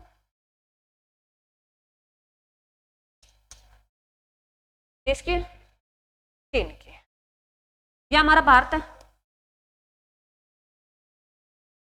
भारत। हम तो आसपास साथ साथ ही चलते हैं, चीन और भारत साथ साथ ही रहता है, कोई 2 पॉइंट आगे कोई 2 पॉइंट पीछे, हम तो साथ साथ है चल रहे हैं। तो सबसे पावरफुल सेना में कौन है, यूएसए है। सेकेंड नंबर का कौन है, रूस है। और रूस के पास इतने परमाणु हथियार है मेरे बच्चे। रूस के जो राष्ट्रपति हैं वो बताओ रे, रूस यूएसए का तो बता दिया ना मैंने कौन है राष्ट्रपति, डोनाल्ड ट्रंप और 47वें नंबर के हैं, ठीक है। और रूस के जो राष्ट्रपति है वो कौन है, व्लादिमीर पुतिन। पुतिन से याद रख लेना, याद रह जाएगा, अभी तक बहुत लंबे टाइम से वही है, पुतिन लिख लो। रूस के जो राष्ट्रपति है वो पुतिन है, पूछ सकता है। पुतिन जो है हमारे यहाँ थोड़े दिन पहले हमारे यहाँ आए थे, भारत में विजिट किया था किसने, पुतिन साहब ने। तो तुमने देखा होगा कई रीलें वायरल हो गई थी, पुतिन जिस गाड़ी में बैठा वो गाड़ी इतनी खतरनाक थी, इतनी स्पीड थी, कोई उसको कुछ नहीं पहुंचा, इतनी व्यवस्था थी उस गाड़ी में। रील आती है तो तुम देख लिया करो, अच्छी वाली तो देख ही लिया करो, बाकी तो तुम अच्छी वाली देखती तो नहीं हो, तुम उस गाड़ी को देखते हो ना कि उस बात को सुनते हो भी क्या क्या गाड़ी। तुम फिर सपने लेने लग जाते हो ना, तुम्हारी उम्र ऐसी है, कल्पना करने लग जाते हो, काश हमारे पास होती, क्या कर लेते तुम, है ना। तो मेरे बच्चे ध्यान रखना, तो इनके बीच में संघर्ष रहा उसको लेके। नाटो जो है दोनों मैंने देश लिखा दिए हैं, 31वें नंबर का फिनलैंड है, 32वें नंबर का स्वीडन है, ठीक है। आगे नहीं जाऊंगी, वहां बहुत सारी बातें हैं। उसके बाद ईरान का, हम ईरान सूफी संतों का उद्भव हुआ था वो कौन से स्थानों पे हुआ था, ईरान और फ्रांस पे, ठीक है। ईरान जो है मेरे बच्चे इस पे हमला कर रहा है कौन, इजराइल। ईरान को जो है तुमने देखा होगा, जो मुस्लिमों की क्या होती है, दाढ़ी बड़ी होती है, मुस्लिम होते हैं ना उनकी दाढ़ी बड़ी होती है, सरदार लोग होते हैं उनकी दाढ़ी भी बड़ी होती है और बाल भी बड़े होते हैं तो वो ऊपर रखते हैं। और हिंदू होते हैं उनकी इतनी दाढ़ी बड़ी नहीं होती, मूछें बड़ी होती है। तो कुछ ऐसे ध्यान रखा करो, लोगों की पहचान होती है मेरे बच्चे, और उनका धर्म है अपने अपने आप को। तो मेरे बच्चे इजराइल कर रहा है, इधर यूएसए कह रहा है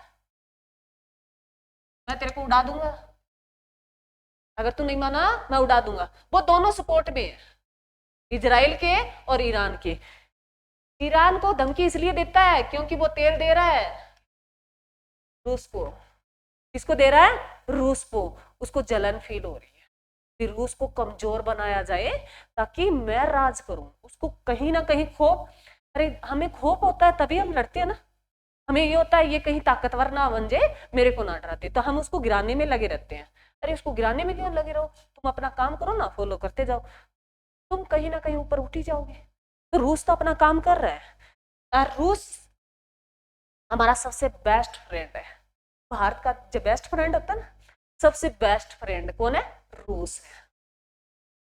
हमारा सबसे ज्यादा साथ देने वाला देश भी रूस है। और पीछे यूक्रेन और रूस का युद्ध हुआ था, अभी थोड़ा बहुत तो अभी चलते रहते छोटे मोटे धमाके तो उनके।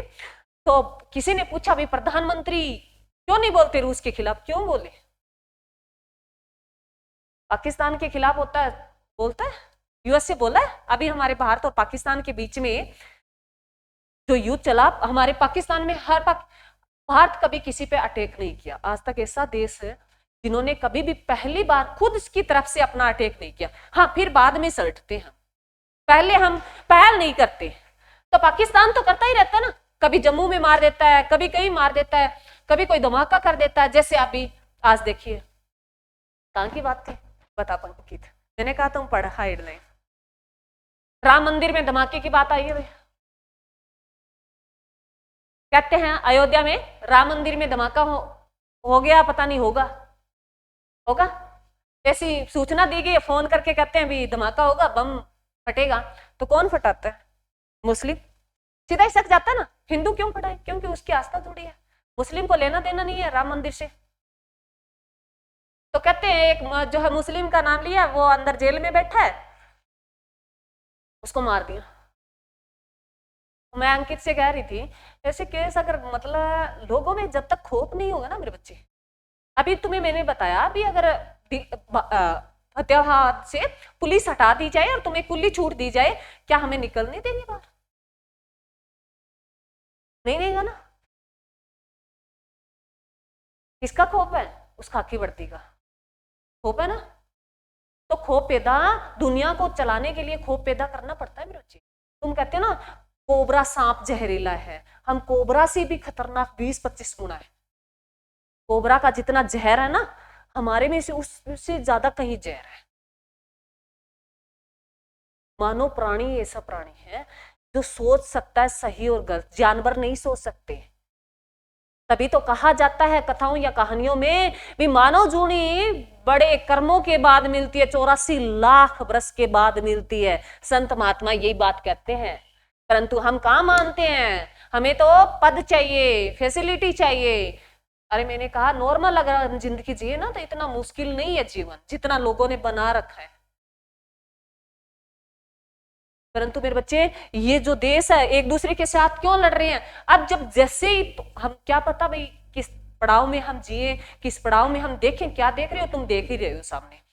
जब भी इन देशों का पावरफुल कंट्री यूएसए डरा रहा है भी तेल बंद कर दे उसका, नहीं तो मैं तेरे को उड़ा दूंगा, ये कौन सी शहादत है? पड़ोसी पड़ोसी को पानी दे या कुछ चीज दे तो हम उसको थोड़ी रोक सकते हैं। ये थोड़ी हम ज्यादा पावरफुल हैं तो देश को रोक दे, हम ही कंट्रोल रखें, उसका खाने पानी सारी व्यवस्था हम ही करें, हम उनको तड़फाएं। बाकी यूएसए ने क्या किया मेरे बच्चे? इसकी 2 संगठन है इसमें जो बैंक से संबंधित है, जिसको हम पढ़ते हैं मेरे बच्चे व्हाइट कलर में, बैंक, IMF और वर्ल्ड बैंक, ये 2 संगठन। इंटरनेशनल मॉनेटरी फंड, IMF की फुल फॉर्म है इंटरनेशनल मॉनेटरी फंड, और वर्ल्ड बैंक की तो वर्ल्ड बैंक की है फुल फॉर्म, ठीक है, WBC लिखिए। जब भारत और पाकिस्तान के बीच में हमारा पूरा काम हो गया, हम युद्ध करने वाले थे, तो पाकिस्तान जो है मेरे बेचारा उसके पास रोटी नहीं है, उसके पास खुद की रोटी नहीं है, उनकी मिलिट्री राज करती है मेरे बच्चे। उस देश में राष्ट्रपति प्रधानमंत्री की कोई नहीं चलती, कोई वैल्यू नहीं है वहां किसकी चलती है? मिलिट्री की। मिलिट्री में कौन है? जाट लोग हैं, जमींदार, बड़े जमींदार लोग जिनके पास 100 किले 200 किले। और पाकिस्तान वाली जमीन है ना मेरे बच्चे, बहुत उपजाऊ जमीन है, तो भी वो लोग भूख के मर रहे हैं। किसकी वजह से? कर्मों की वजह से। इसमें प्रकृति क्या करे, मालिक क्या करे? मालिक को तो वो रटते होंगे तो कोई मालिक होंगे। अरे मालिक तो सभी का एक है, परंतु हमने बांट रखा है, अभी मुस्लिम का अलग है, हिंदुओं का अलग है, तो उनका भी तो उनको थोड़ी ऐसे कहेगी मुर्गियां थोड़ी देगी ले खाली, वो कर ही नहीं रहे। वो परमाणु बम, ये बम बना रहे हैं, वो उनको ये पाठ ये शिक्षा दी रही है भी हिंदू बड़े कट्टर हैं, हिंदुओं के खिलाफ मारो, हिंदुओं को मार दो, हम राज करें। कहां तक राज करोगे? इतने इतने बड़े बड़े बादशाह चले गए, उनकी नहीं चली, क्या वो रह पाए धरती पे? नहीं रह पाए। तो ऐसा सिस्टम कभी नहीं होगा मेरे बच्चे। जलसा फील होती है, जलसा फील होंगे ना, जो इंसान एक दूसरे से जलसा फील करेगा, इसके नंबर कम क्यों आए, ज्यादा क्यों आए, मैंने ये पेपर वाली बात बताई, तुम जलसा फील में टाइम वेस्ट कर दोगे ना, तुम्हारी एनर्जी वहां चली जाएगी, फिर तुम कुछ नहीं कर पाओगे और वो आगे वाला आगे चला जाएगा। तो खुद फोकस करो भी, आए तो आए क्यों, उस कंटेंट पे काम करो भी, किस सब्जेक्ट में हमारे कटे हैं, कितने नंबर और लेने चाहिए ताकि मैं कंपेयर करूं, कंपेयर ही नहीं करनी, बरोबर आया तो तुम्हें और उसमें क्या फर्क है, से ऊपर जाओ ना, अपने आप नाम आ जाएगा। मन को इतना मत वो करो भी नंबर क्यों आ गए, किसी के आ जाते हैं मेरे बच्चे, कई बार हम एग्जाम में बैठते हैं तो हमारा लक फैक्टर भी होता है, मैं ये नहीं कहती 1% होता है, परंतु उसके बाद हमारा उस टाइम 2 घंटे 2.5 घंटे का पेपर होता है, हमारा माइंड भी काम करना चाहिए, हमारा माइंड सही काम कर जाता है, कई बार तुक्के भी सही हो जाते हैं और कई बार आते हुए आते गलत हो जाते। हम ये सोचते काश मेरी पेंसिल उस पर चल जाती, काश मेरा पेन चल जाता, काश काश में नहीं, मेरे बच्चे आगे वाला पढ़ाओ लो, छोड़ दो उसको, जो हो गया वो ठीक हो। बस ऐसे करोगे तो तुम्हारी इतनी मेंटल स्थिति खराब नहीं होगी। नहीं तो मेरे बच्चे, तुमने देखा है भारत में 2 ही चीजें सबसे ज्यादा बिक रही है, कैंसर दवा, मेंटल दवा। दवाई जो बिक रही है सबसे ज्यादा, एक तो नशा जो बच्चे बहुत कई एरिया में हमारे पे डिपेंड, सारी चीजें हमारे पे डिपेंड करती है, कैंसर दवा, हर घर गांव में कैंसर फैल गया है, और जो है हर जो है व्यक्ति टेंशन, छोटा बच्चा कहता है मेरे को टेंशन, बड़ा कहता है टेंशन, बुढ़ा कहता है टेंशन, जिसने 60 70 80 साल जी लिए वो कहता है टेंशन। टेंशन के बगैर कौन नहीं है, टेंशन सारे दे रहे हैं, हम भी दे रहे हैं टेंशन। तो मेरे बच्चे याद रखो, ये कई चीजें मैंने बता दी, सुनो, अब मैं दूसरा जोड़ रही हूँ इनको, अब बातें नहीं भी मेरे बच्चे, अब मैं तुम्हें एक ही बात नहीं बताऊंगी। तो ये 2 संगठन थे, सुनो, IMF और वर्ल्ड बैंक जो है, उन्होंने, यूएसए ने क्या किया, उन्होंने बाद में, यूएसए क्या कहता है, कहता मैंने ना सीज फायर करवा दिया भारत और पाकिस्तान के बीच में, करवाया नहीं करवाया, काय नहीं क्या ले गया, वो कौन है कराने वाला, कौन है वो कराने वाला, हमारे बीच में है कहानी, मैं तो कहती निपटारा कर ही देते, पाकिस्तान को पता ही चल जाता। और ये इन्होंने क्या किया मेरे बच्चे, ये जो है ना संगठन, इसने क्या किए, उनको जो है $1000 करोड़ जो है रुपए दे दिए, $1000 करोड़ जो है सहायता कर दी, किसकी, पाकिस्तान की, नीचे नीचे। और वही यूएसए कह रहा है, ये संगठन, इसमें इनका हेडक्वार्टर कहाँ पड़ता है दोनों का, वॉशिंगटन डीसी, और वॉशिंगटन डीसी किसकी राजधानी है, यूएसए की है, किसकी है, यूएसए की है। तो वो कहता है मैंने सीज फायर करवा दिया, अरे तुमने सीज फायर क्या करवा दिया, हमारे दुश्मनों को क्या दे दिया तुमने, पैसे दे दिए। ऐसा ही तो होता तो उनको जाके बोलता भी अब की बार तुम देखना, तुम करना, अगर मतलब किसी की चलती हो तो वो ऐसा करे ना भी अब की बार तुम जम्मू कश्मीर में धमाके करके दिखाओ, मैं बताता हूँ, परंतु वो क्या करा, क्या उसकी व्यवस्था, जो अर्थव्यवस्था, इकोनॉमी बड़ी होती है मेरे बच्चे, इकोनॉमी कैसे बड़ी होगी, हम काम करेंगे, हमारा सामान बिकेगा, बाहर जाएगा, उनके हथियार बिक रहे हैं यूएसए के, यूएसए क्या करता है, हथियार सप्लाई करता है, सबसे ज्यादा हथियार सप्लाई करने वाला देश यूएसए है, तो हथियारों से पैसे बहुत आते हैं, सबसे ज्यादा पैसा आता है, तो वो कौन लेता है, यूएसए लेता है, तभी इतनी बड़ी इकोनॉमी है।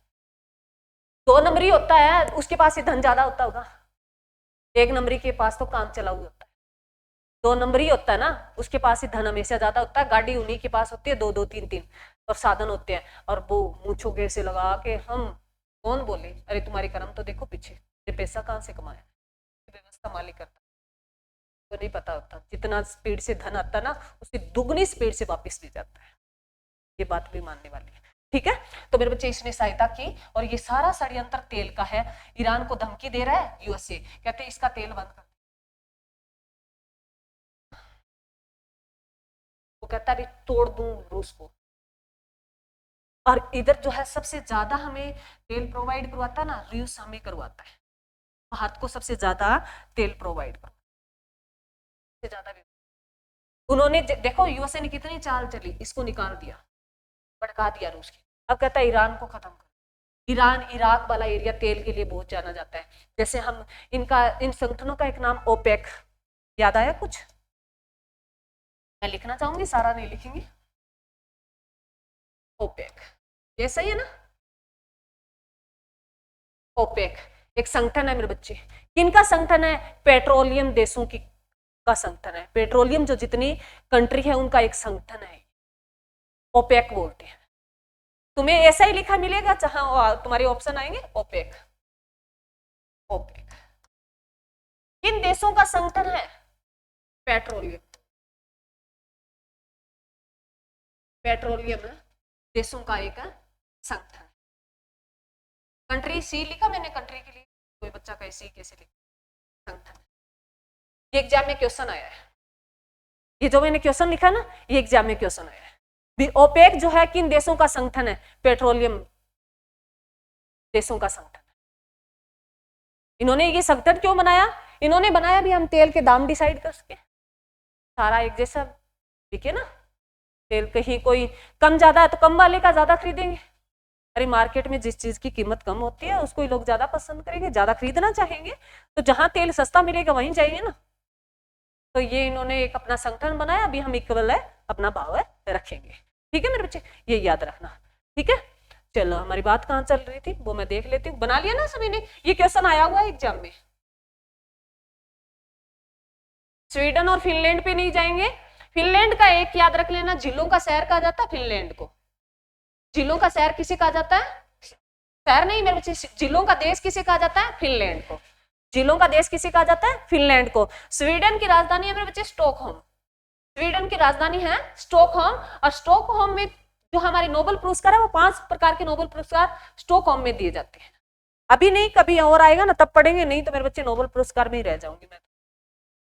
चलो हम सूफी संत पढ़ लेते हैं। लिख लिया मेरे बच्चे? ऊपर ही कर देते हैं। चलो लिखो रे, तो हम जल्दी जल्दी, अब मैं नहीं बोलूंगी, तुम जल्दी जल्दी लिखना सारी बातें। लिखो मेरे बच्चे, उसमें लिखो सूफियों के वर्ग। अब आप मैन हेडिंग डालो मेरे बच्चे। सूफियों के वर्ग पढ़ेंगे, जैसे हमने बॉक्स के वर्ग पढ़े थे, सूफियों के वर्ग। अरे नहीं पढ़े क्या? 3 प्रकार से लिए जाते हैं, इसमें 2 वर्ग है मेरे बच्चे,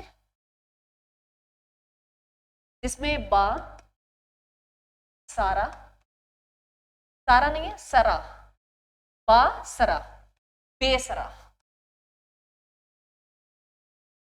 बेसरा।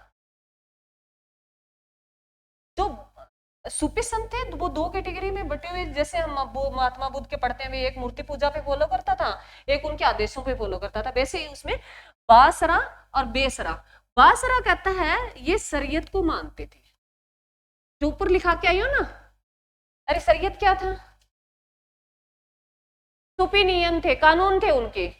ये जो है बासरा के जो संत थे वो शरीयत के नियम को फॉलो करते थे, नियम में विश्वास करते थे या फॉलो करते थे, क्योंकि तुम फॉलो को ज्यादा पढ़ते हो तो ज्यादा याद रह जाएगा। विश्वास करते थे, ठीक है। ये कहते हैं भी नहीं, टाइम के अकॉर्डिंग चेंज करना चाहिए। मेरे को ये अच्छे लगे। क्यों लगे? भी हर चीज उस टाइम देखी जाती थी, आज के टाइम आज टाइम। ये कहते हैं ये शरीयत है, शरीयत के नियमों को नियमों नियमों में विश्वास नहीं करते थे। अरे आ गया क्या? ठीक है बच्चे, नियमों में विश्वास नहीं करते, फॉलो नहीं करते थे, विश्वास नहीं करते थे। ये कहते हैं नहीं वो उस टाइम की थी, उस टाइम सोचते थे, आज टाइम हो रहा है, थोड़ा सा उसमें बदलाव किया जाए। तो मेरे को शायद उस आपका अगर देखें तो वो ठीक थे, वो कहते बदलना ही भी चाहिए, टाइम के अकॉर्डिंग है, थोड़ा चेंज भी करना चाहिए, जरूरी नहीं है उस टाइम के लोग हम चले। अरे हम खाती पहनते हैं, कर रहे हो ना चेंज। तुम जब सारी चीजों में बाहर के खाने में तुम बाजरा की रोटी खाते हो? नहीं खाते। वैसे मत कहना मैंने खाई मैडम एक बार सर्दी में, वैसे नहीं होता मेरे बच्चे। तो वो चीजें अलग है मेरे बच्चे। हम कहाँ खाते हैं? पिज्जा खाते हैं, वो खाते हैं, ठीक है। अरे क्लियर है? समझ में आया? चलो उसके बाद लिखो, नेक्स्ट लिखो मेरे बच्चे। अब जो है शरीयत ये तो हो गया, उसके बाद लिखो अबुल फजल के अनुसार है सूफी सिलसिले में। अबुल फजल जो है मेरे बच्चे एक जो है क्या था? अबुल फजल का नाम सुना भी नहीं? सुना, आगे सुनोगे, आगे हम मुगल बादशाह करेंगे तब उसका नाम लेंगे। अबुल फजल नाम लिख लो, अबुल फजल।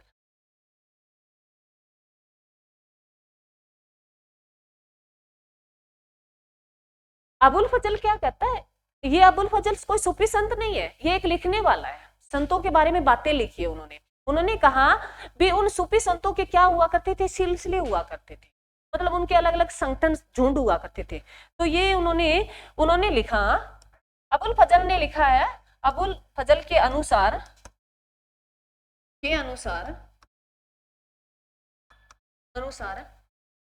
सूफियों के सिलसिले हुआ करते,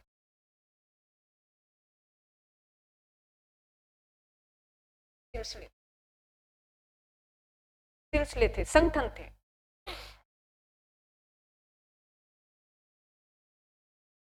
और इन्होंने ये भी कहा है 14 सूफी सिलसिले हुआ करते थे। इन्होंने ये बात भी बोली है कि उनके जो सूफी सिलसिले थे उनकी संख्या 14 थी, उनकी 14 थी। तो हम तो सारे देश का नहीं पढ़ेंगे, हम सिर्फ भारत के पढ़ेंगे। तो नेक्स्ट टॉपिक डाल लो, भारत के प्रमुख हैं सूफी संप्रदाय, भारत के प्रमुख है सूफी संप्रदाय।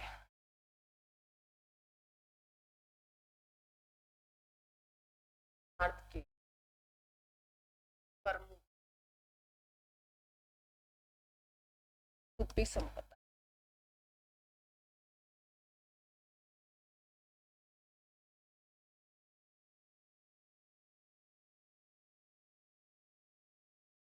देखो मेरे बच्चे, चिश्ती संप्रदाय, चिश्ती संप्रदाय,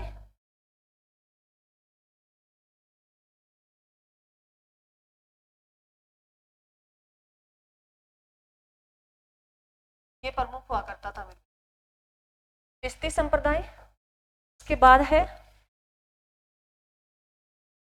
लिखो, सुहरावर्दी और फिरदौसी,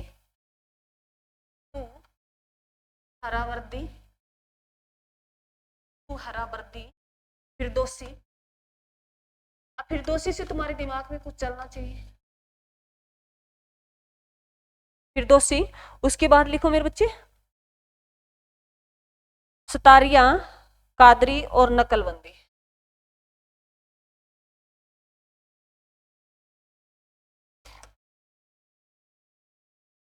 सतारिया,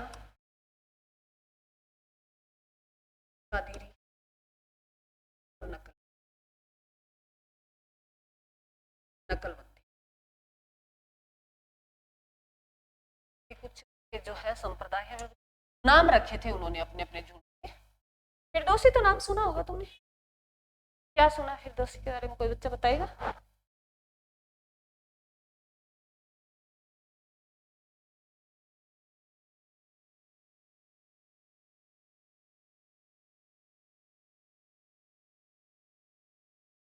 सुना मेरे बच्चे? नहीं सुना तो कोई बात नहीं, बाद में सुन लेना एक बार। जो तुम्हें यही कह रहे हो अभी हमने सुना ही नहीं है, तो फिर मेरे बच्चे नहीं सुना तो तुमने नहीं, या तो मैंने नहीं पढ़ाया या तुमने नहीं पढ़ा।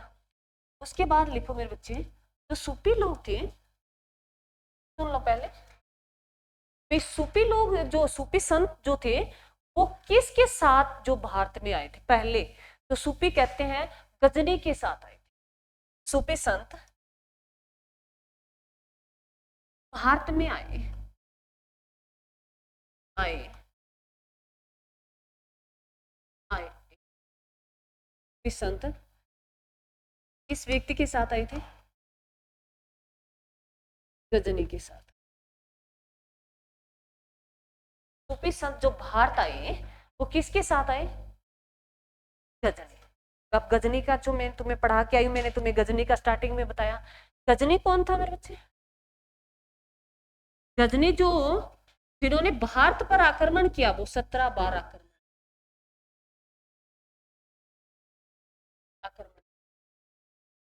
वो गजनी जिन्होंने भारत पर क्या किया, 17 बार आक्रमण किया। ये 17 बार आक्रमण किया मेरे बच्चे, ये कब से लेके कब से किया? हाँ जी, यहाँ लिख देती हूँ, 1000 से लेके 1027 ईस्वी, 1000 से लेके 1027 ईस्वी में किया। और गजनी का जो आक्रमण करने का औचित्य क्या था? धन लूटना। तो इसके साथ आए थे। अब ये आता है तुम्हारे पहला सूफी संत जो भारत आने वाला। अब इस क्वेश्चन तो ये हो गया ना, पहले भी किसके टाइम में आए? तो गजनी के साथ आए, ठीक है। अब पहला भारत आने वाला, भारत आने वाला फर्स्ट सूफी संत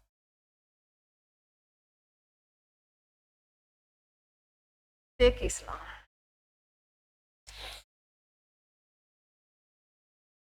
शेख इस्माइल था। कलर बदला क्या? शेख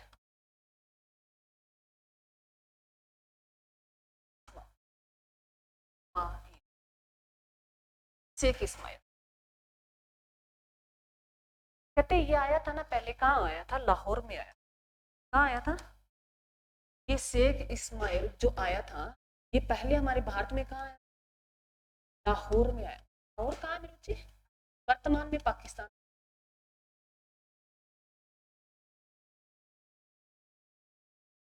पहला जो गजनी के साथ पहला जो सूफी संत आया वो शेख इस्माइल आया। कहाँ आया? लाहौर में आया। लाहौर कहाँ पड़ता है? पाकिस्तान में पड़ता है। बाद में पाकिस्तान और भारत से अलग हो गया, तब अलग हुआ ना। क्लियर मेरे बच्चे? अरे क्लियर है?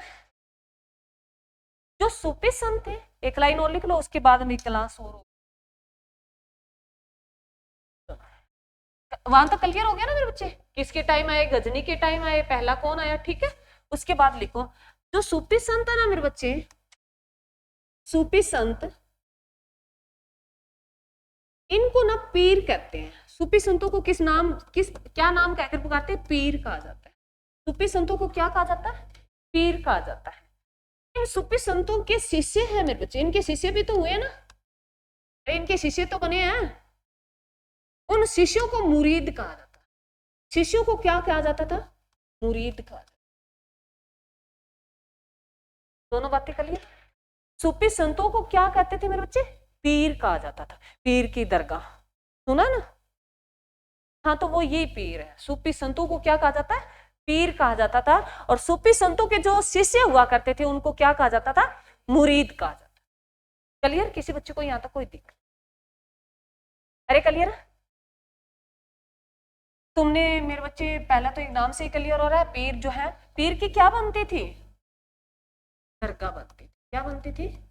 दरगाह बनती थी। और क्या बनती थी? सूफी संतों की मंजार भी बनती थी। तो याद रखना तुमसे। अब क्वेश्चन, नॉर्मल क्वेश्चन मेरे बच्चे ये कई बार शब्दों के साथ खेलता है। तुमसे पूछ ले मंजार जो है हिंदुओं की थी, पूछ सकता ना? नॉर्मल क्वेश्चन पूछ सकता है ना तुमसे। मंजार दरगाह जो है किन की बनती थी? सूफी संतों के लिए बनती थी। वो पूछ ले जैन की थी, बौद्ध की थी, हिंदुओं की थी, इस्लाम की थी, तो इस्लाम की थी। ठीक है। तो ये ऐसे, ये तुम्हारे वो कहते हैं ना, अभी तुम्हें क्या कहते हैं उनको, भी एक्स्ट्रा कुछ सोचा करो तुम।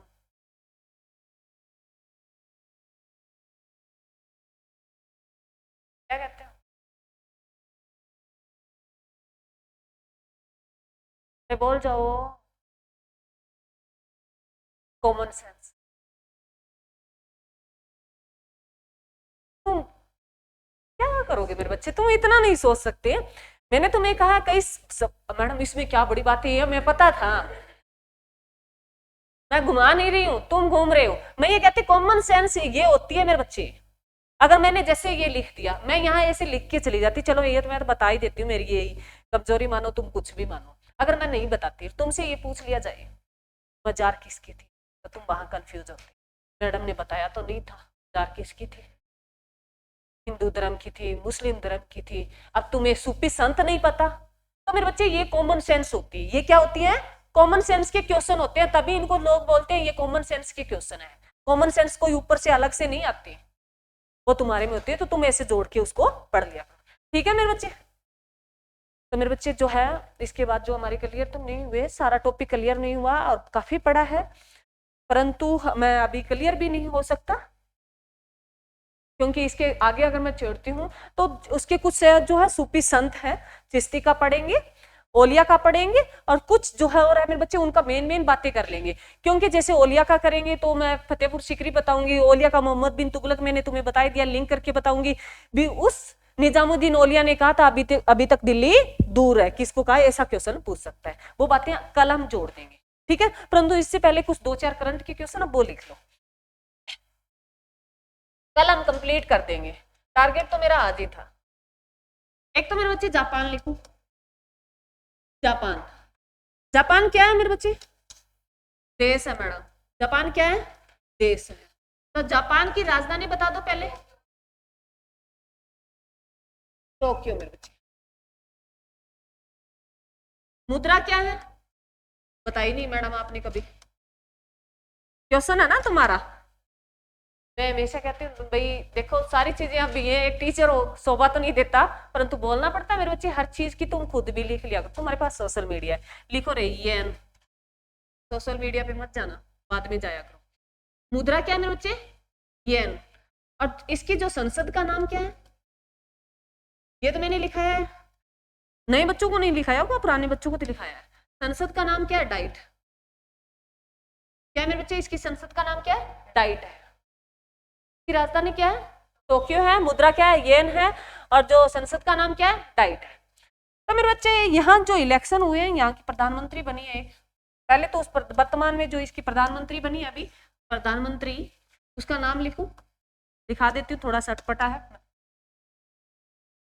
प्रधानमंत्री का नाम है मेरे बच्चे सनाए तकाइची, तकाची, सनाए और ताका इची, ताका इची, सनाए ताका इची।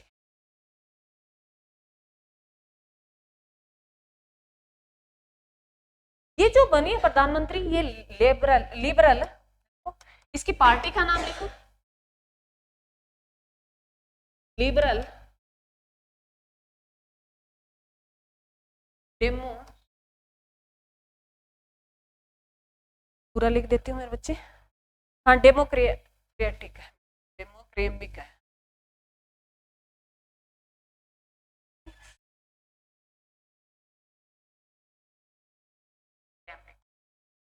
पार्टी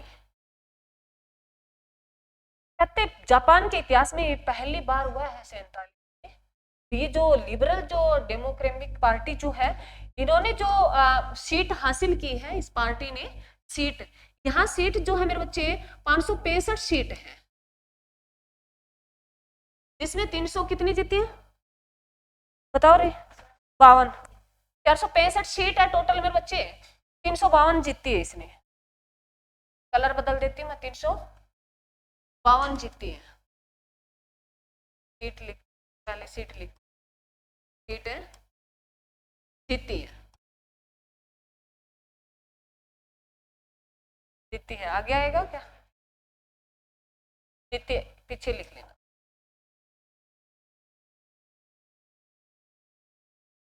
कई बार छोटे छोटे नाम भी ना बड़े हो जाते हैं। सुनो, लिख लिया मेरे बच्चे। तो इसने कहते हैं भी इन्होंने जो ये प्रधानमंत्री बनी है, इसके बारे में खास बात ये बताएगी कि ये जो इसको विजेता रही है, ये 2/3 इन सीटों से 2 सीट ये लेगी। तो जापान के इतिहास में पहली बार हुआ है, तो क्वेश्चन तुमसे बन सकता है भी जापान की प्रधानमंत्री कौन बनी है, और वो उसकी पार्टी कौन सी थी, और उसने जो बहुमत पाई है वो कैसे पाई है, ठीक है। तो इसके पास वोट कितने आए हैं, 2/3 आए हैं, 3 वोट में से 2 इसके आए हैं, ठीक है। अरे क्लियर है। उसके साथ मैंने तुम्हें एक्स्ट्रा जानकारी भी दे दिया, जो जापान की राजधानी टोक्यो है, मुद्रा येन है, और जो उनकी संसद है वो क्या है, डाइट है। क्लियर मेरे बच्चे, चलो उसके बाद लिखो मेरे बच्चे, एक जो है कार्तिकेय भगवान जो है, ये लिखा दिया था क्या तुम्हें, भगवान कार्तिकेय, देखो फिर बस ये लास्ट है, भगवान कार्तिकेय, भगवान कार्तिकेय, जिसको मुरुगन भी बोलते हैं। कार्तिकों को क्या बोलते हैं?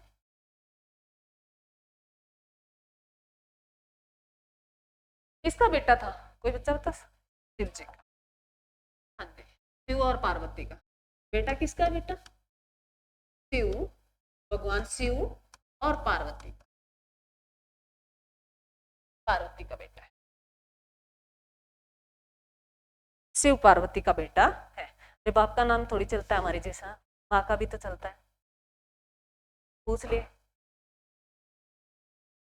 तो मेरे बच्चे ये कार्तिकेय है, यहाँ ये कार्तिकेय की पूजा कहाँ होती है, कोई बच्चा बता सकता है? दक्षिण भारत में, तमिलनाडु में होती है। तो वो एक फेस्टिवल मनाते हैं बच्चे कार्तिकेय के नाम के। और कार्तिकेय जो है ये फेस्टिवल है, पहले तो उस फेस्टिवल का नाम लिखो, थाई पुसम महोत्सव।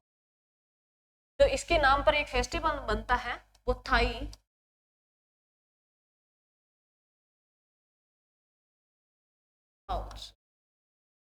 त्योहार है मेरे बच्चे। किसका ये? तमिलनाडु।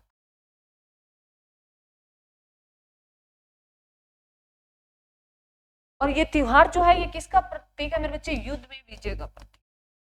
कार्तिकेय भगवान को विजय के लिए युद्ध में विजय का प्रतीक, युद्ध में विजय का प्रतीक। इस दिन कहते हैं लोग पीले वस्त्र धारण करते हैं। और यहाँ तमिलनाडु में परंपरा है मेरे बच्चे, सुई जो है यहाँ गाल में चुपोई जाती है, इस गाल से उस गाल में निकाला जाता है इनका जो है। और बड़े तुम मत देखना कोई भगवान के प्रति इतने मतलब हो जाना भी अपने आप को नुकसान पहुंचा दो, तो वो उनकी एक कला है मेरे बच्चे। जैसे जादूगर अपनी कला दिखाता है ना, अरे 100 का नोट बनता है वास्तव में, वो उनकी कला होती है, हमें लगता है। जैसे सम्राट, किसका नाम लेते हो? शंकर सम्राट का। जैसे तुमने एक रील देखी हो, प्रेमानंद के सामने गया, शंकर सम्राट बोला और उनके पैसे बना दिया, तो वहां लोगों ने कहा भी जरूरत ही क्या, इसी के लिए भाग रहे हैं, तुम अभी कला सिखा दो, सब कुछ यही खेल है पैसे का ही। तो शंकर सम्राट फिर लोगों को क्यों दिखाता, घर में बना के रख लेता। ये बात भी तुम मानते हो? तो मेरे बच्चे यही है। तो थाई पुसम जो महोत्सव है ये कार्तिक के भगवान के लिए उनको समर्पण है और युद्ध में विजय के लिए मनाया जाता है। और ये कहाँ मनाया जाता है? ये तुमसे ये पूछेगा थाई पुसम महोत्सव कहाँ मनाया जाता है? तमिलनाडु। ठीक है, किस भगवान को ये समर्पित है? कार्तिकेय के। जैसे हमारे गणगौर पूछ लेता है कि किस भगवान को है, हमारे नॉर्मल तो हाँ ये से पूछ ले। ठीक है, अरे क्लियर है? बताओ फिर ये कब मनाया जाता है?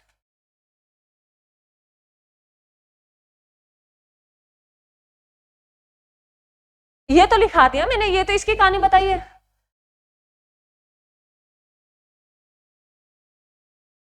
लिखो, लिख लो, टाइम वेस्ट मत करो। 1 फरवरी को मनाया गया इस बार मेरे बच्चे। 1 फरवरी को कौन सा डे था, कोई बताएगा?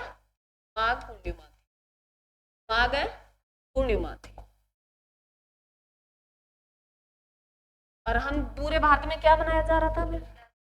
गुरु रविदास जयंती बनाई। तो ये किस दिन मनाया जाता है? माघ पूर्णिमा को मनाया जाता है। और वो माघ पूर्णिमा आपकी बार 1 फरवरी को थी। ठीक है मेरे बच्चे, इसमें लिख लेना, पूछ सकता नॉर्मल क्वेश्चन। पीले कपड़े पहने जाते हैं और सुई से शरीर को जो वेदन किया जाता है, जिस मैंने कहा इस गाल से उस गाल में सुई निकाली जाती है, सुई से शरीर का वेदन किया जाता है। तो तुम्हारे पास ये स्टैटिक जेके इकट्ठी हो जाएगी, तुम ऐसे ऐसे पढ़ते रहो और एक दिन इकट्ठे पढ़ते हो तो तुम पढ़ोगे नहीं। ठीक है, तो थैंक यू मेरे बच्चे, बार बार इसको रिवीजन करोगे तो याद रहेगा।